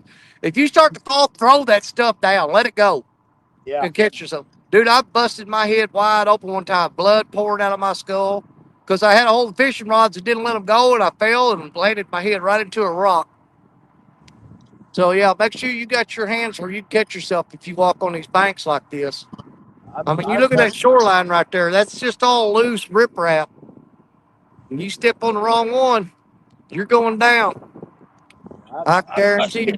myself up more a few times on fishing these wing dikes and these rocky areas, you know. Oh, I slipped, fell, and crammed the tips of rods into rocks and broke that. I broke more rods doing that than anything. Falling these rocks and crammed the tip of the rod into the ground, snap the tip off. Oh yeah, I've broken more daggum just gear in general, you know. Freaking Yeah. net handles, lanterns, freaking.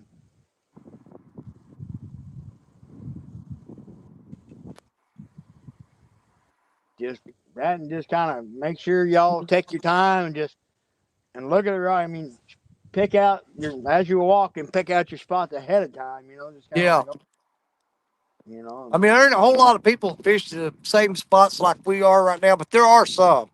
And something else about going up and down on these rocks, you're more likely to fall going down the bank than you are going up. Because when you're going down, you're going with gravity, and you'll step forward with that foot, and before you can test that rock, and when you finally do lean forward and get on it, and if it rolls on you, you're going down. When you're going uphill, you can kind of put your foot up there on it and kind of check it a little bit better Yeah, you before kind you of put your weight on it. on the rock, and they'll also keep it from sliding.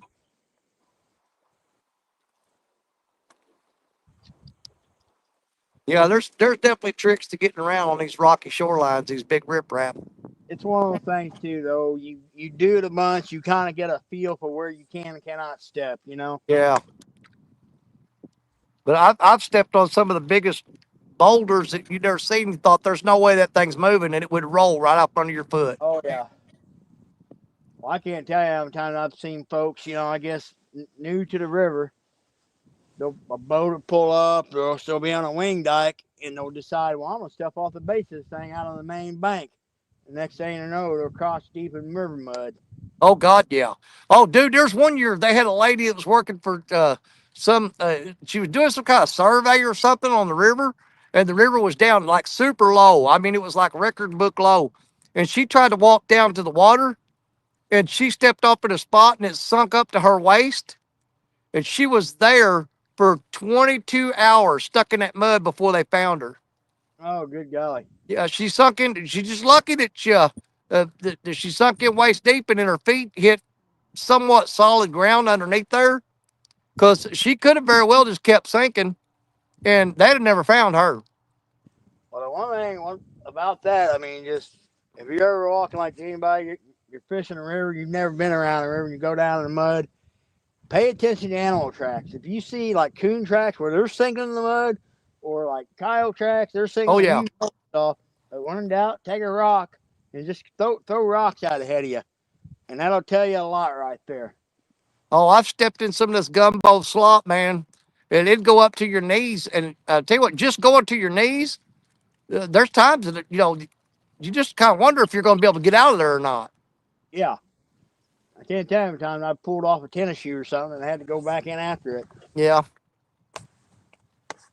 Yeah, 'cause when you step in that real loose mud, it creates a vacuum when you try to pull your foot out and you can't get it out. Don't wear nothing you don't want stained, 'cause that daggum river mud, it stains. It don't It come ain't out. coming out. No. Some of the most fertile dirt in the world. Yep, that one lady, that's about, oh, 4 or 5 years ago, I think. Yeah, she walked down the riverbank. She was over here somewhere between Dawson's Point and New Madrid, and the river was real low. And she walked out there. I mean, before she could even think or anything, she sunk up to her waist, and she could not get out of there. And I think it was like 28, 30, 32 hours. They didn't find her till, she spent the night there, and she was eat up from mosquitoes, was just tearing her up. And she was stuck in that mud overnight, and like half that day overnight, and a part of the next day, and she was just literally, they had to take her to the hospital. She was just such bad shape. and dehydrated. She was dehydrated in that short period of time. And if you ever get stuck like that, just lay forward and make your body wide as possible, and just kind of spread your arms out and just kind of try to pull your legs up, and just don't even try to stand up. Just try to you know, Yeah, you're gonna be lay covered in yourself mud, out. but you gotta crawl out of there. Yeah, because if you try to stand up, sometimes you're just gonna get yourself in worse shape.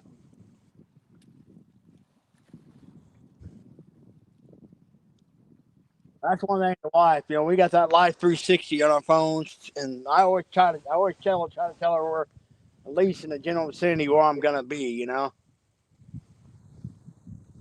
Because I guess it's been, a couple months ago, I had a spell. I passed out. I was on a wing dive. I passed out, and I woke up. A boat came by and woke me up. I was laying down to the face first next to the water. I'd rolled off the top deck, passed out, and they figured it was like my diabetes or something that I wasn't sure what was going on. So Yeah, I remember when that happened. no, Yeah, because we was all checking on you until you got back to the truck. Made sure you made it back to the truck. so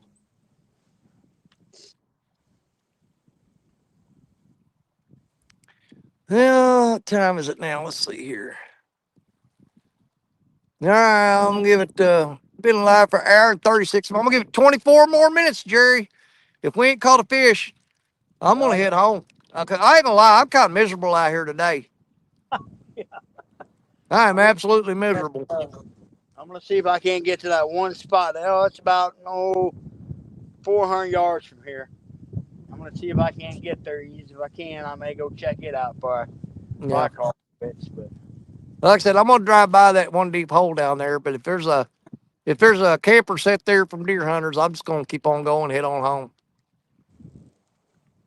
I would say most folks should be piled. I mean, the last day of the CWD season. Most folks have Yep. probably done packed it up. They're heading home, being a Sunday.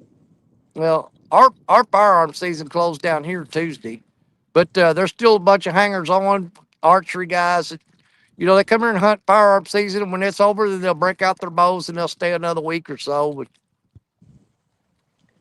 Yeah, our bow season comes back in tomorrow, which it's in now, but it'll just be bow season until the 26th of December, and then our alternative season comes in where you can hunt with like a pistol, muzzle loader. yeah, right.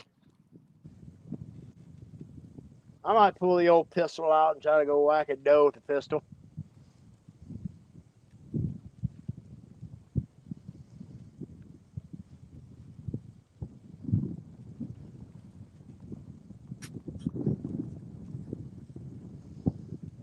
What I need to do is go pull a 22 out and go shoot me some freaking tree rats. I know it, dude. They're so thick. Man, when I was up there deer hunting, them things was all over me. I mean, every direction. I got a mixture on my property. I've got the fox squirrels, the red ones, and the grays. I got a lot of gray squirrels. Big fan of some fried tree rat. You got that right. Fried squirrel biscuits and gravy, man. What are you talking about? Well, there's a little piece of public ground I've been hunting. God dang, I walked in there the other morning, and I seen rabbits like I haven't seen in years. Like when I was walking, I got one of them green lights. Them daggone things were everywhere. I was like, man, I might have to come here and try to kick a few rabbits up out of here. Well, I'll tell you what, if you had a pack of dogs, man, Otter Slough is eat up with rabbits. Yeah, I don't have dogs anymore. It's been, man, that's something I used to always have growing up was beagles, and I haven't had beagles in years. Because rabbit populations kind of went to hell there for a bit. Well, they're thick over there at Wilhelmina and Otter Slough right now. There's some swamp rabbits over there, as a matter of fact. I've been seeing a lot of them. Those are some big old. Y'all don't know what a swamp rabbit is. It looks just like a cottontail, but then they're big. I mean, a big swamp rabbit weighs 4 or 5 pounds. Oh yeah, I mean, I've killed swamp rabbits as big as my dang bagel. Yeah, like literally, you can hold the thing up to your waist, and yeah, balls to be touching your ground by your feet. Yeah, I had these little miniature bagels pack of beagles and I had a couple of miniature beagles in there. And when I got the swamp rabbit, it was as big as the dog. I'm like, holy crap, dude, that's a big rabbit. Yeah, them things, and true to their name, I mean, they got no problem jumping in water and swimming, you know. They will. They will swim across the river. They will swim across a slough. They don't care.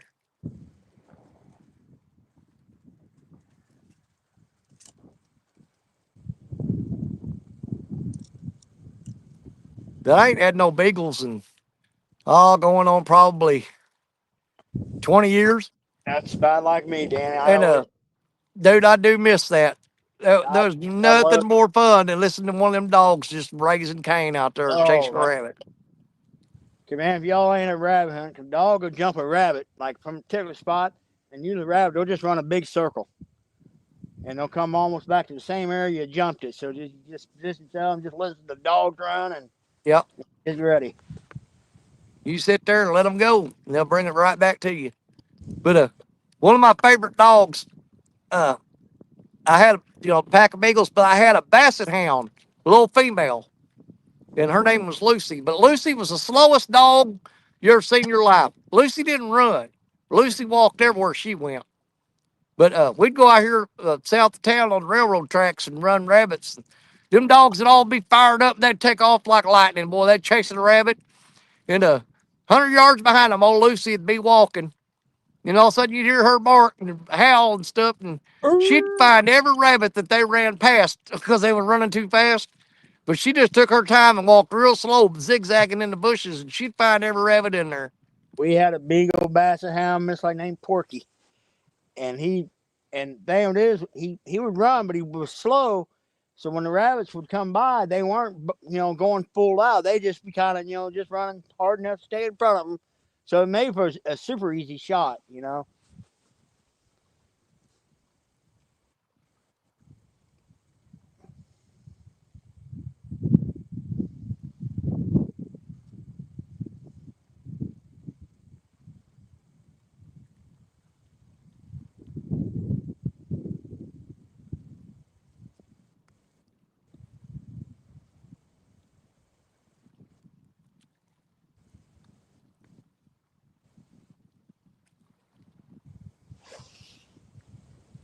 Yeah, I think I had to be out of my mind to come out here with this old bait today because I knew better, to be honest with you. But they were Yeah, biting so good Friday, I thought, well, maybe they'll still eat this stuff. But me and Richard, when we were catching Friday, we had some older bait that we was cutting up out there. They wasn't touching it. But I threw the net at the boat ramp and caught maybe 18 or 19 fresh threadfin shad. They wasn't very big, 3, 4 inches long. But every rod that had those fresh shad on there, they just smoked that rod. There wasn't no tapping on it, no pecking on it. It went from straight up to straight down.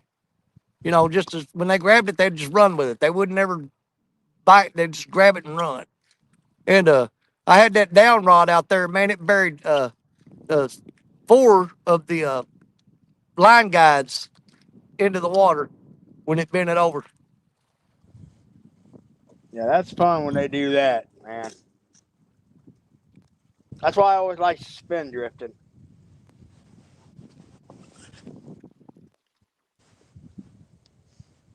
I kept meaning to go to the Ohio River this year because it's got slow enough current where I could spin drift. I never did. Yeah.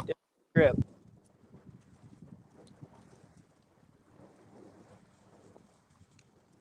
Oh. Hang on, they might get some action here. Don't get one. Hey.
I hear that, Lance.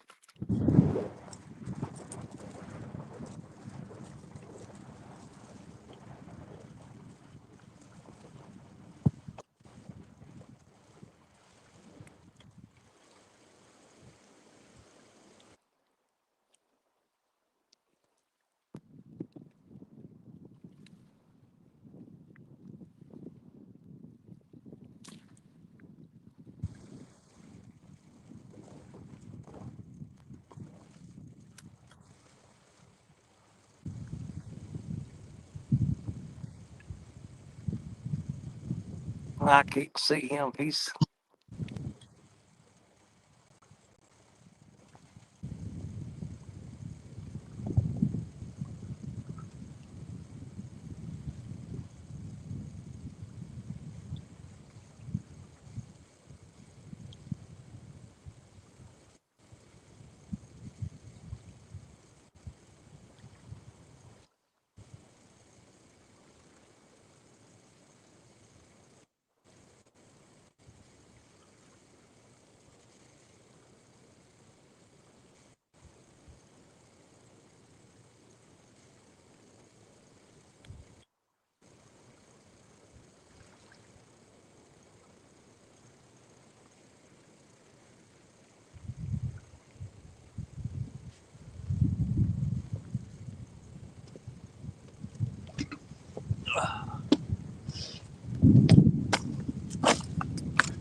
Dang Joker, you pulled down on it a couple times, and once pretty decent, and that was it. they're short biting bad today, man. Yeah. They're just tap, tap, peck, peck, peck, and even when you do got a decent fish, I think they're just barely nipping at that bait and pulling it. I set the clicker to each side to go, and I kind of switch the position of the rod. Yeah. Sometimes you got to give them the clicker, let them take it a little bit. Well, I got one eating on that skipjack head, that last bait that I threw out.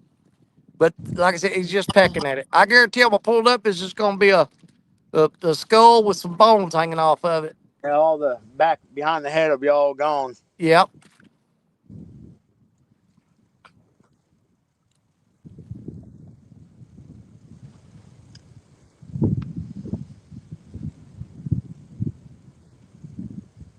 Yeah, before I left the house this morning, though, I laid out a one of my back straps because I'm thinking about trying something with it, just kind of experimental. I'm gonna dice up some jalapenos and then saute them just a little bit to kind of soften them up, but not cook them all the way.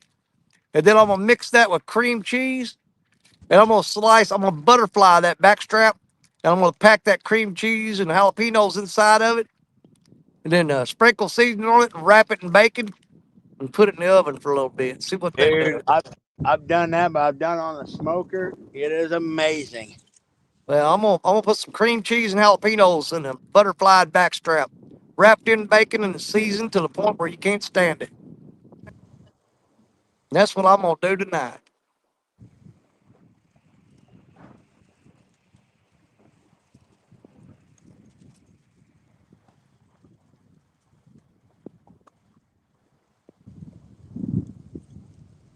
Man, they're just pecking on that skipjack head like crazy. I mean, they're just moving the rod maybe a inch or two, the tip of it, just tap, tap, tap, tap, tap, real hard, where they're just pecking that bait. Yeah, they'll run up and they'll grab and they'll twist. Yeah. And I'll tell you something else this time of year's bad about doing it. And I've switched over and caught them on I put just like two eagle claw hooks and put a cotton picking shiner on there, just like a little bit tiny minnow, and throw it out there. And it's them cotton picking American eels. Oh, really?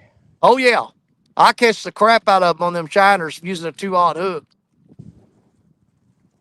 But if you see them doing that, all that pecking, and I was trying to figure out what it was, and I thought it was a little bitty catfish. So I put that little bitty shiner on a 2-aught eagle claw bait holder, threw it out there, and sure enough, he grabbed it, and the rod went down, reeled it up, and I thought it was a 30-pound fish, and it was just a doggone 5-pound eel. Them eel fight like a son gun, man. Oh Big God, eel. yeah, dude. Man, they're all muscle. Yeah. every bit of them's, like a fish. He's got his tail is where all his power comes from. Well, basically, they're a head and a big long tail. That's all they are. I think that the eel we have around here are different than the ones like they get in the Asian market. The ones around here have like got a fine coat of mucus on them. That's just Oh God, else. Have you ever like caught one and throwed it in a bucket and with just a little bit of water, and it'll make a big giant slime ball in there. it will, man. I mean, and you get it on your hands, you can't. I mean, it's like You dried can't wash glue. it off. It won't come off. Uh, what I used to what I have to do is like get a handful of sand and rub my hands in that sand real good and get it kind of it'll clot up like a booger, Yeah. and then you go wash it off. It just looks like a whole bunch of boogers on your hand is what it looks like. If you get and you hook one of them eel around like a root wad or something, they'll wrap that tail around her like. Oh a yeah, root. you ain't pulling them out. And man, you just lean on them, and forever. And after a while, they might come off, but. Yeah, just steady pressure and wait for him to get tired.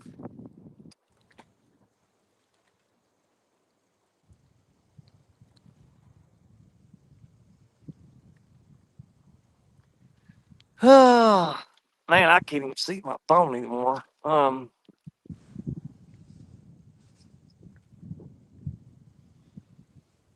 Got about, I'll give it about 10 more minutes, Jerry.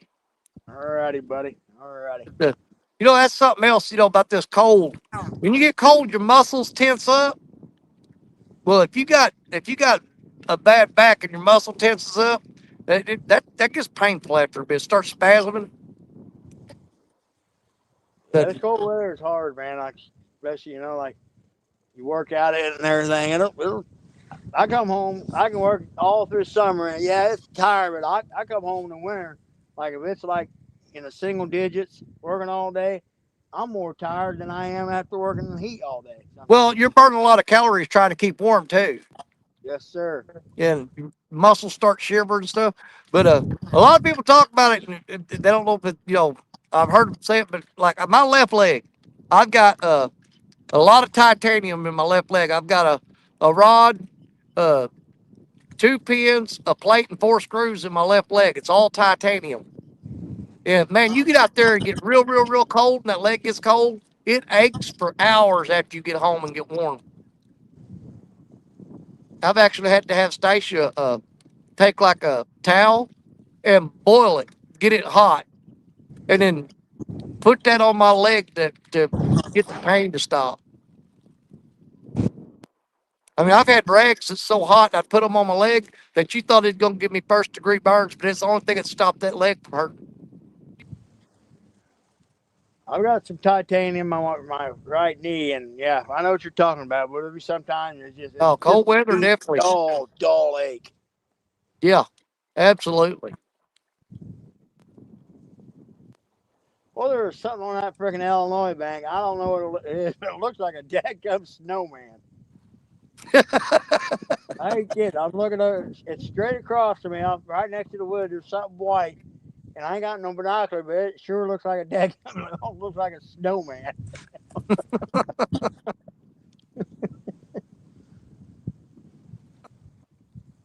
Yeah, because straight across me, I got the. I mean, I've been heck. It probably goes I'd say about 3/4 mile.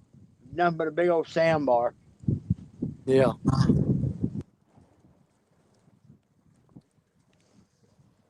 Well, this is a spot. The last 3 weekends in a row, I've come to this spot and I've caught fish every weekend.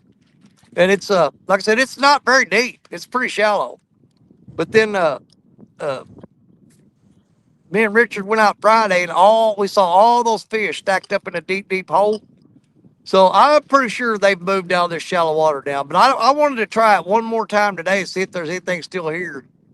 Yeah, I'd They say are that definitely in the deep holes now. because we had that snow yesterday morning, and then it rained all day yesterday into the night, early part of the night. I guarantee that water temperature's probably dropped another several degrees, Yeah. since yesterday. Well, if nothing else today was an experiment to make for me to just be 100% confident that me and Richard saw all those fish in that 100-foot hole. And I mean, dude, when you come down here, when Stephanie and John here, and you run over that hole with your graph, I'm telling you, you're gonna crap yourself. They are stacked in there, man, everywhere. And they just ain't up in the shallow water right now. They're definitely in them wintering holes.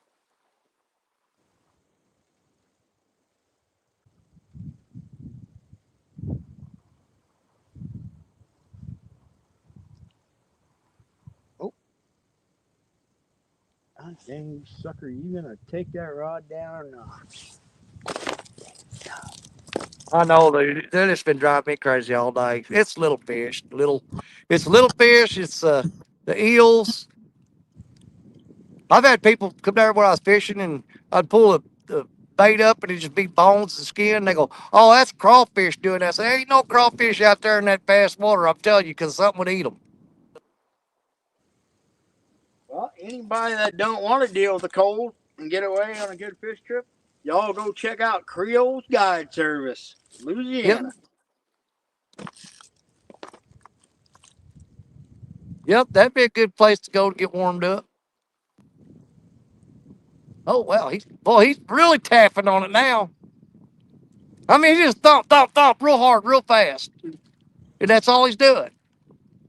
That's on that far left rod. He just whack, whack, whack, whack, hit it real fast and real hard. Man, I should have downsized to about a 4 or 5 on hook, I think.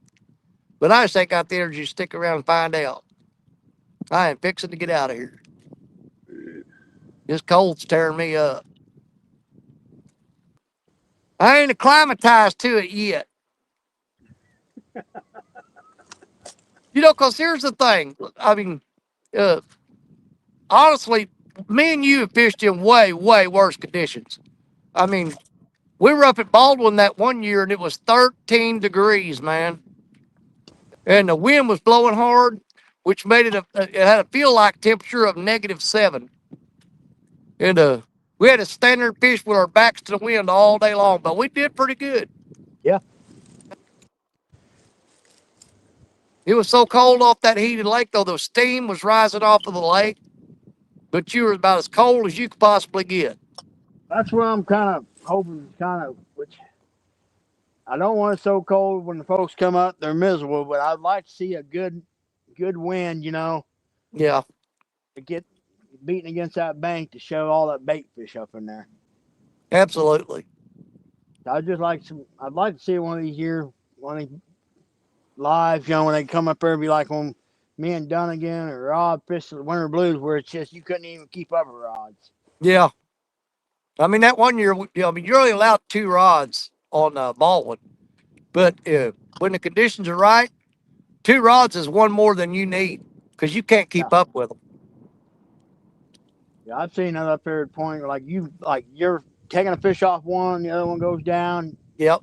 That fish, you'll throw that rod in, try to get that fish on the hook. Before you Well, can even do that rod's down. Well, we was up there that one day, and I had my 2 rods. I baited both of them up. I threw the rod out, put it in the rod holder. Before I could pick up the other rod to throw it out, that rod would go down. I grab it, reel it up, bait it up, throw it back out there, and before I could go throw that other rod out again, it would go down again. You just basically fish with one rod all day because you didn't have time to throw the other one out before the other one went down. It's kind of fun though when you get a dozen people scared up that bank because the fish travel in big schools, and they'll just be in your action down that bank, just boom, boom, boom, boom. Yep. Before long, everybody's reeling fish in. Well, I remember that one year we had the camera on the tripod. We were running down the bank trying to get everybody in that had fish on, and they'd be like, "Oh, Dunnigan's on one," and oh crap, Jello, he's got one, and JR's got one. Oh, Parker's on, and you're sitting there just doing that. That was a good day. Yeah. Now, it ain't like that all the time, but most of the time it is. With them blues make up and don't have them side, they sure make up in spirit. And man, when they hit a rod, you think it's a 40-pounder when they take the rod down. I'm telling you, that one year, Richard had that rod pulled out of the rod holder down into the water. We had to cast out there and get it back, and it was a 2-pound fish. I think That fish just barely made 2 pounds, but he pulled that rod like he weighed 30. there's so many of them in there. It's just the competition for food so stiff, and which there is so many. There's the amount of shad in that lake. It's unbelievable. Man, he is still just steady pecking on that rod.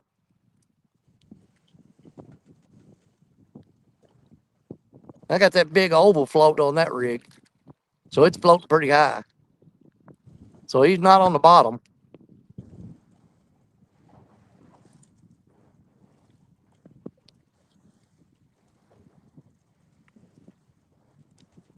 Wind kind of died down a little bit. Oh, it's still cutting through here for you. It's steady. It's not letting up. I just got a mild breeze right now. It's not a, I wouldn't even classify it as a wind.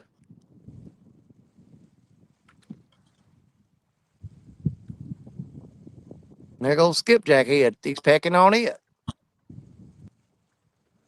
Because upriver, there's a big island, and so the main river hangs to the right, and then there's a big wide chute that runs through there.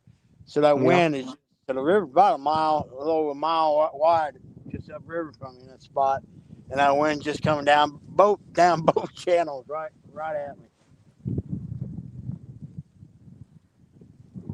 Well, if I try to remember the next time I come out here, I'm bringing a doggone box of worms with me. I'm gonna try to catch these little cotton pickers. Drop down to a 4/0 hook with a big old night crawler on there. I guarantee you'll hook them then.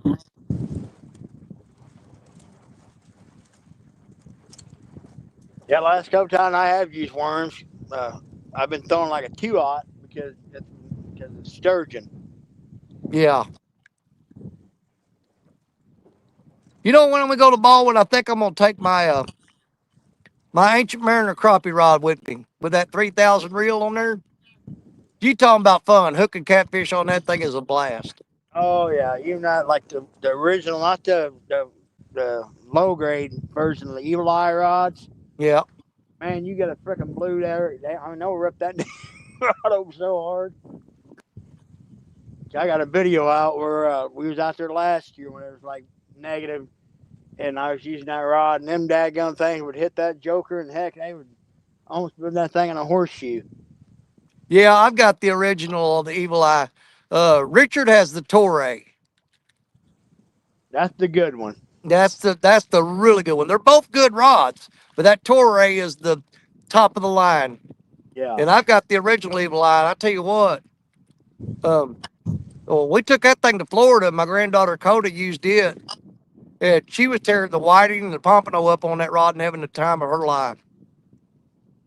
When we was in Costa Rica, I was throwing I have my one of my little Mad Slab rod I was using to catch bait. I got a freaking 4-foot bull nurse shark on that. Holy crap, dude! That was all I wanted on that rod. Yeah.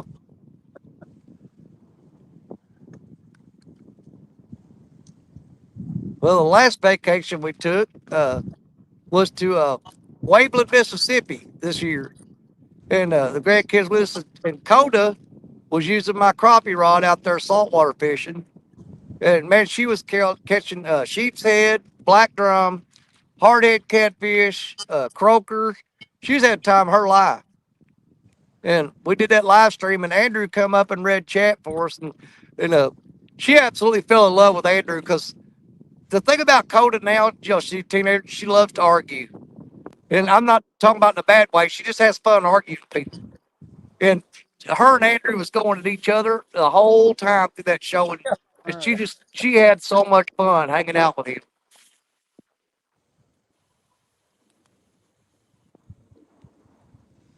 Come on, take it down. I know mine's that left rod keeps doing it too, man. He keeps slamming it, just pop, pop, pop, pop.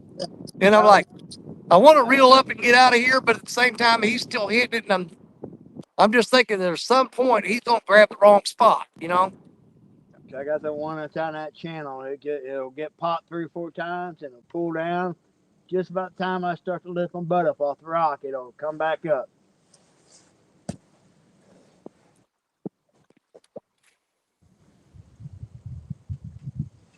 You know, there has been times of the year whenever they're doing that, whether they're pecking. And I've actually went to just a straight J hook and throw it out there and hold that rod in my hand. And when they'd peck on it, I'd set that hook like I was setting a hook on a bass, and you'd hook them probably 8 out of 10 times doing that. That's when they just started doing that crap. My wife is a big fan of spinning rods, Yeah. and I'll break out one of her spinning rods, and I'll take it, and sometimes I'll even open the bail and just hold the line on my finger and just with a little tab, and I'll give them a little bit, and give them a little slack, and they pull on, they rear back and set the hook on them.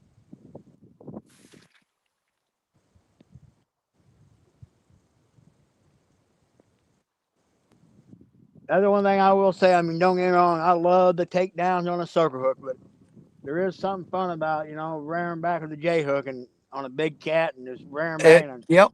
feel I, like you're hitting a brick wall, I grew up doing that, and I tell you what, it took me forever.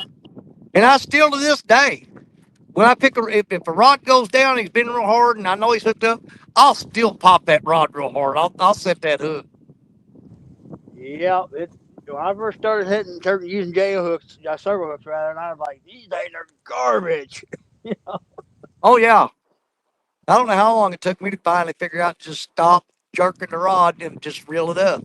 Because I'd lose so many fish jerking that hook out of their mouth. Because when you jerk it real fast, it would bounce off the inner side of their jaw and not hook up. Man, he dropped slack all the way to them rocks. Pop, pop, pop, and drop slack. That's channel cat doing that. Yeah, that sounds like the old channel rat there. Yeah.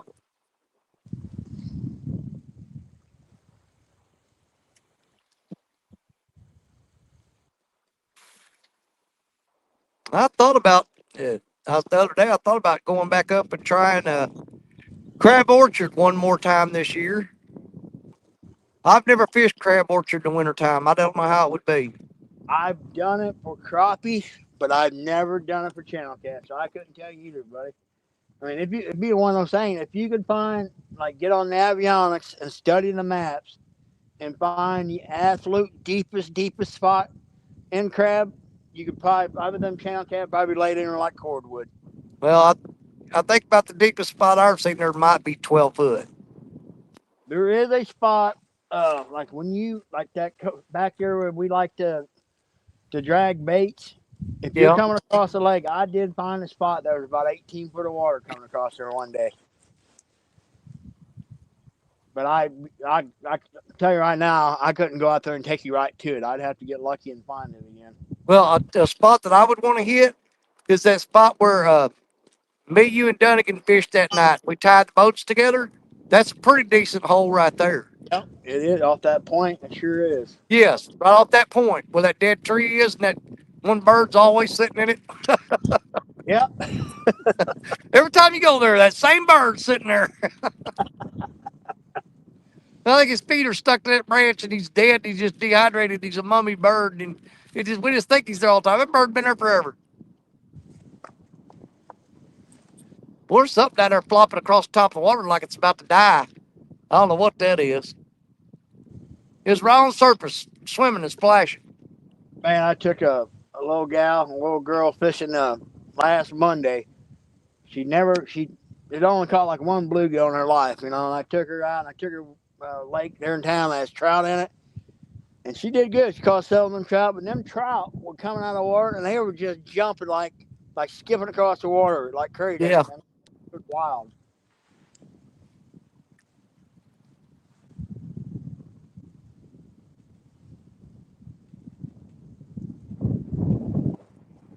Oh. Well, I went 10 minutes longer than I said was going to. Yeah, out here, like soon we wrap it up. I'm gonna walk down just a bit and see if I can even get to that spot.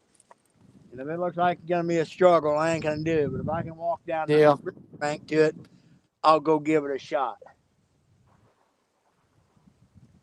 Yeah, I just hate reeling up when they're just steady tapping and biting because there's something in your head thinks at any minute different fish is gonna grab that and bend it down. But Oh yeah, you could waste a whole day sitting here wishing and dreaming. You know what I mean?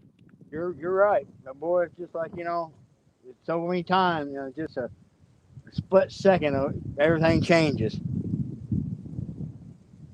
And there has been times I've stayed there longer than I should because I simply just did not feel like carrying this stuff out of here yet. Yeah, I'm But already. the thing about it is, as longer you wait, it don't get no easier. Nope. You're just putting it off. You're avoiding it. Procrastinating, so to speak. Let's see here. There we go. As soon as I flipped that camera around, he started hitting it again.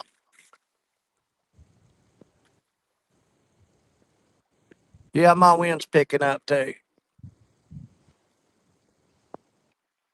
So, if I'm not mistaken, I think next weekend is the weekend that John and Stephanie's coming up. So don't forget that.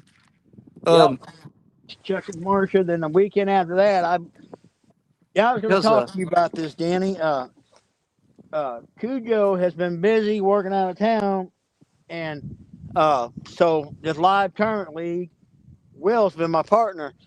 If Cujo isn't able to get in the boat in with this, would you want to hop in the boat with us for the championship? If we can do that.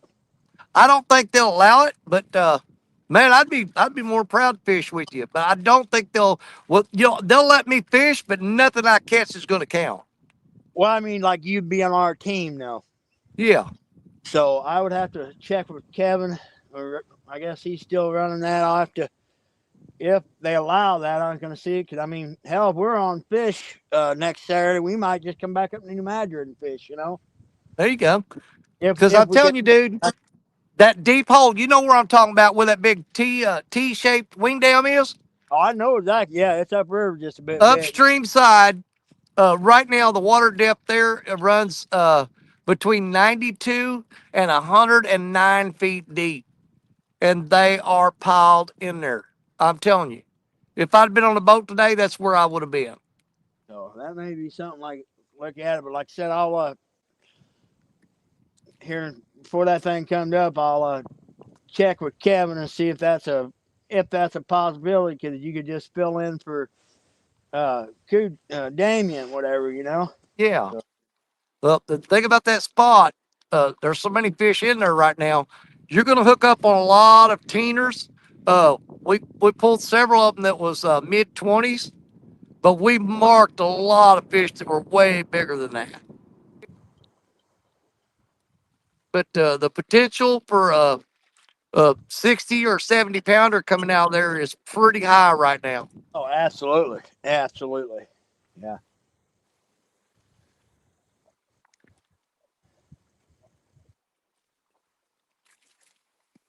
Well, buddy, I'm going to pack it up. All right, brother. Like I said, I'm going to go take a walk. I'm going to see if I can't get to that hole down there. I may go get that in an hour or so and see if there's anything. Of course, if I do anything, I'll post some pictures in our group chat. So. Oh, yeah.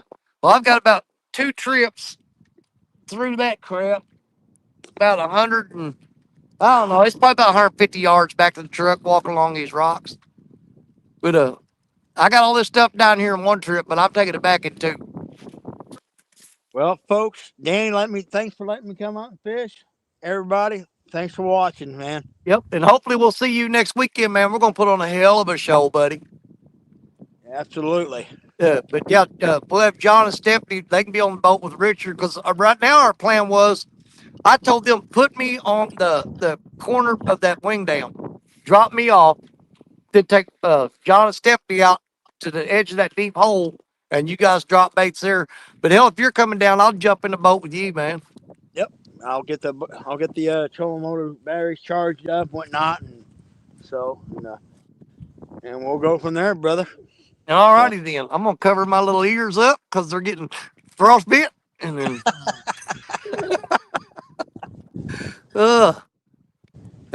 I'm just sick of them tapping on it. I can't waste no more time here today. I could be at home doing something fun. All right, brother. Be good, y'all. All right, holler at me tonight, man. We got several things we need to get all the details pinned down on. We got As soon several as things we I need to get talk home, about. I'll check with Mama, make sure nothing's going on our agenda, Right, and right. go from there. So I may even holler at Dunnigan. yeah, because I mean, we can get 3 people. It's a little tight, but you can get 3 guys in my boat. You know. Yeah, well, if you're suspended rods, you can go all the way around. I Oh don't yeah. care to fish off the front of a boat. Don't bother me. Yeah, I've got 10 rod holders on a boat, so I mean, shoot, you know. Yep. All right, we got a plan. Let's see if we can't make something happen. All right, everybody, we're gonna pack it up, and get on out of here. I'm just tired of these fish. I'm feeding them slowly. They're just like pecking my baits, getting what they want, and they're eating everything but the hook. And we still want to come out every Sunday and try to spend a little time with you guys. And it sucks when we don't get on fish, but you guys come in chat and we get to hang out with you for a little bit. I didn't pay as much attention to chat as I should have today. Got kind of distracted talking to my buddy Jerry Parker, and it happens. But wasn't nothing spectacular going. You guys, when you come in and chat and we're not talking to you, you can talk about us. We don't care. We're sitting here running our mouths talking to each other. You guys just sitting there and chatting, just badmouth us all you want. It don't bother us. We kind of enjoy it when we read it later. And I do read it later, trust me. So I do see your comments, just not while they're live. All right, you're my brothers, you're my sisters, you're my catfish family. God bless each and every one of you, because you know that we love you. And we'll see you guys again real soon. Next Saturday, as a matter of fact, it's going to be a spectacular time. You guys don't miss it. Love y'all. Bye. There y'all. Later, brother.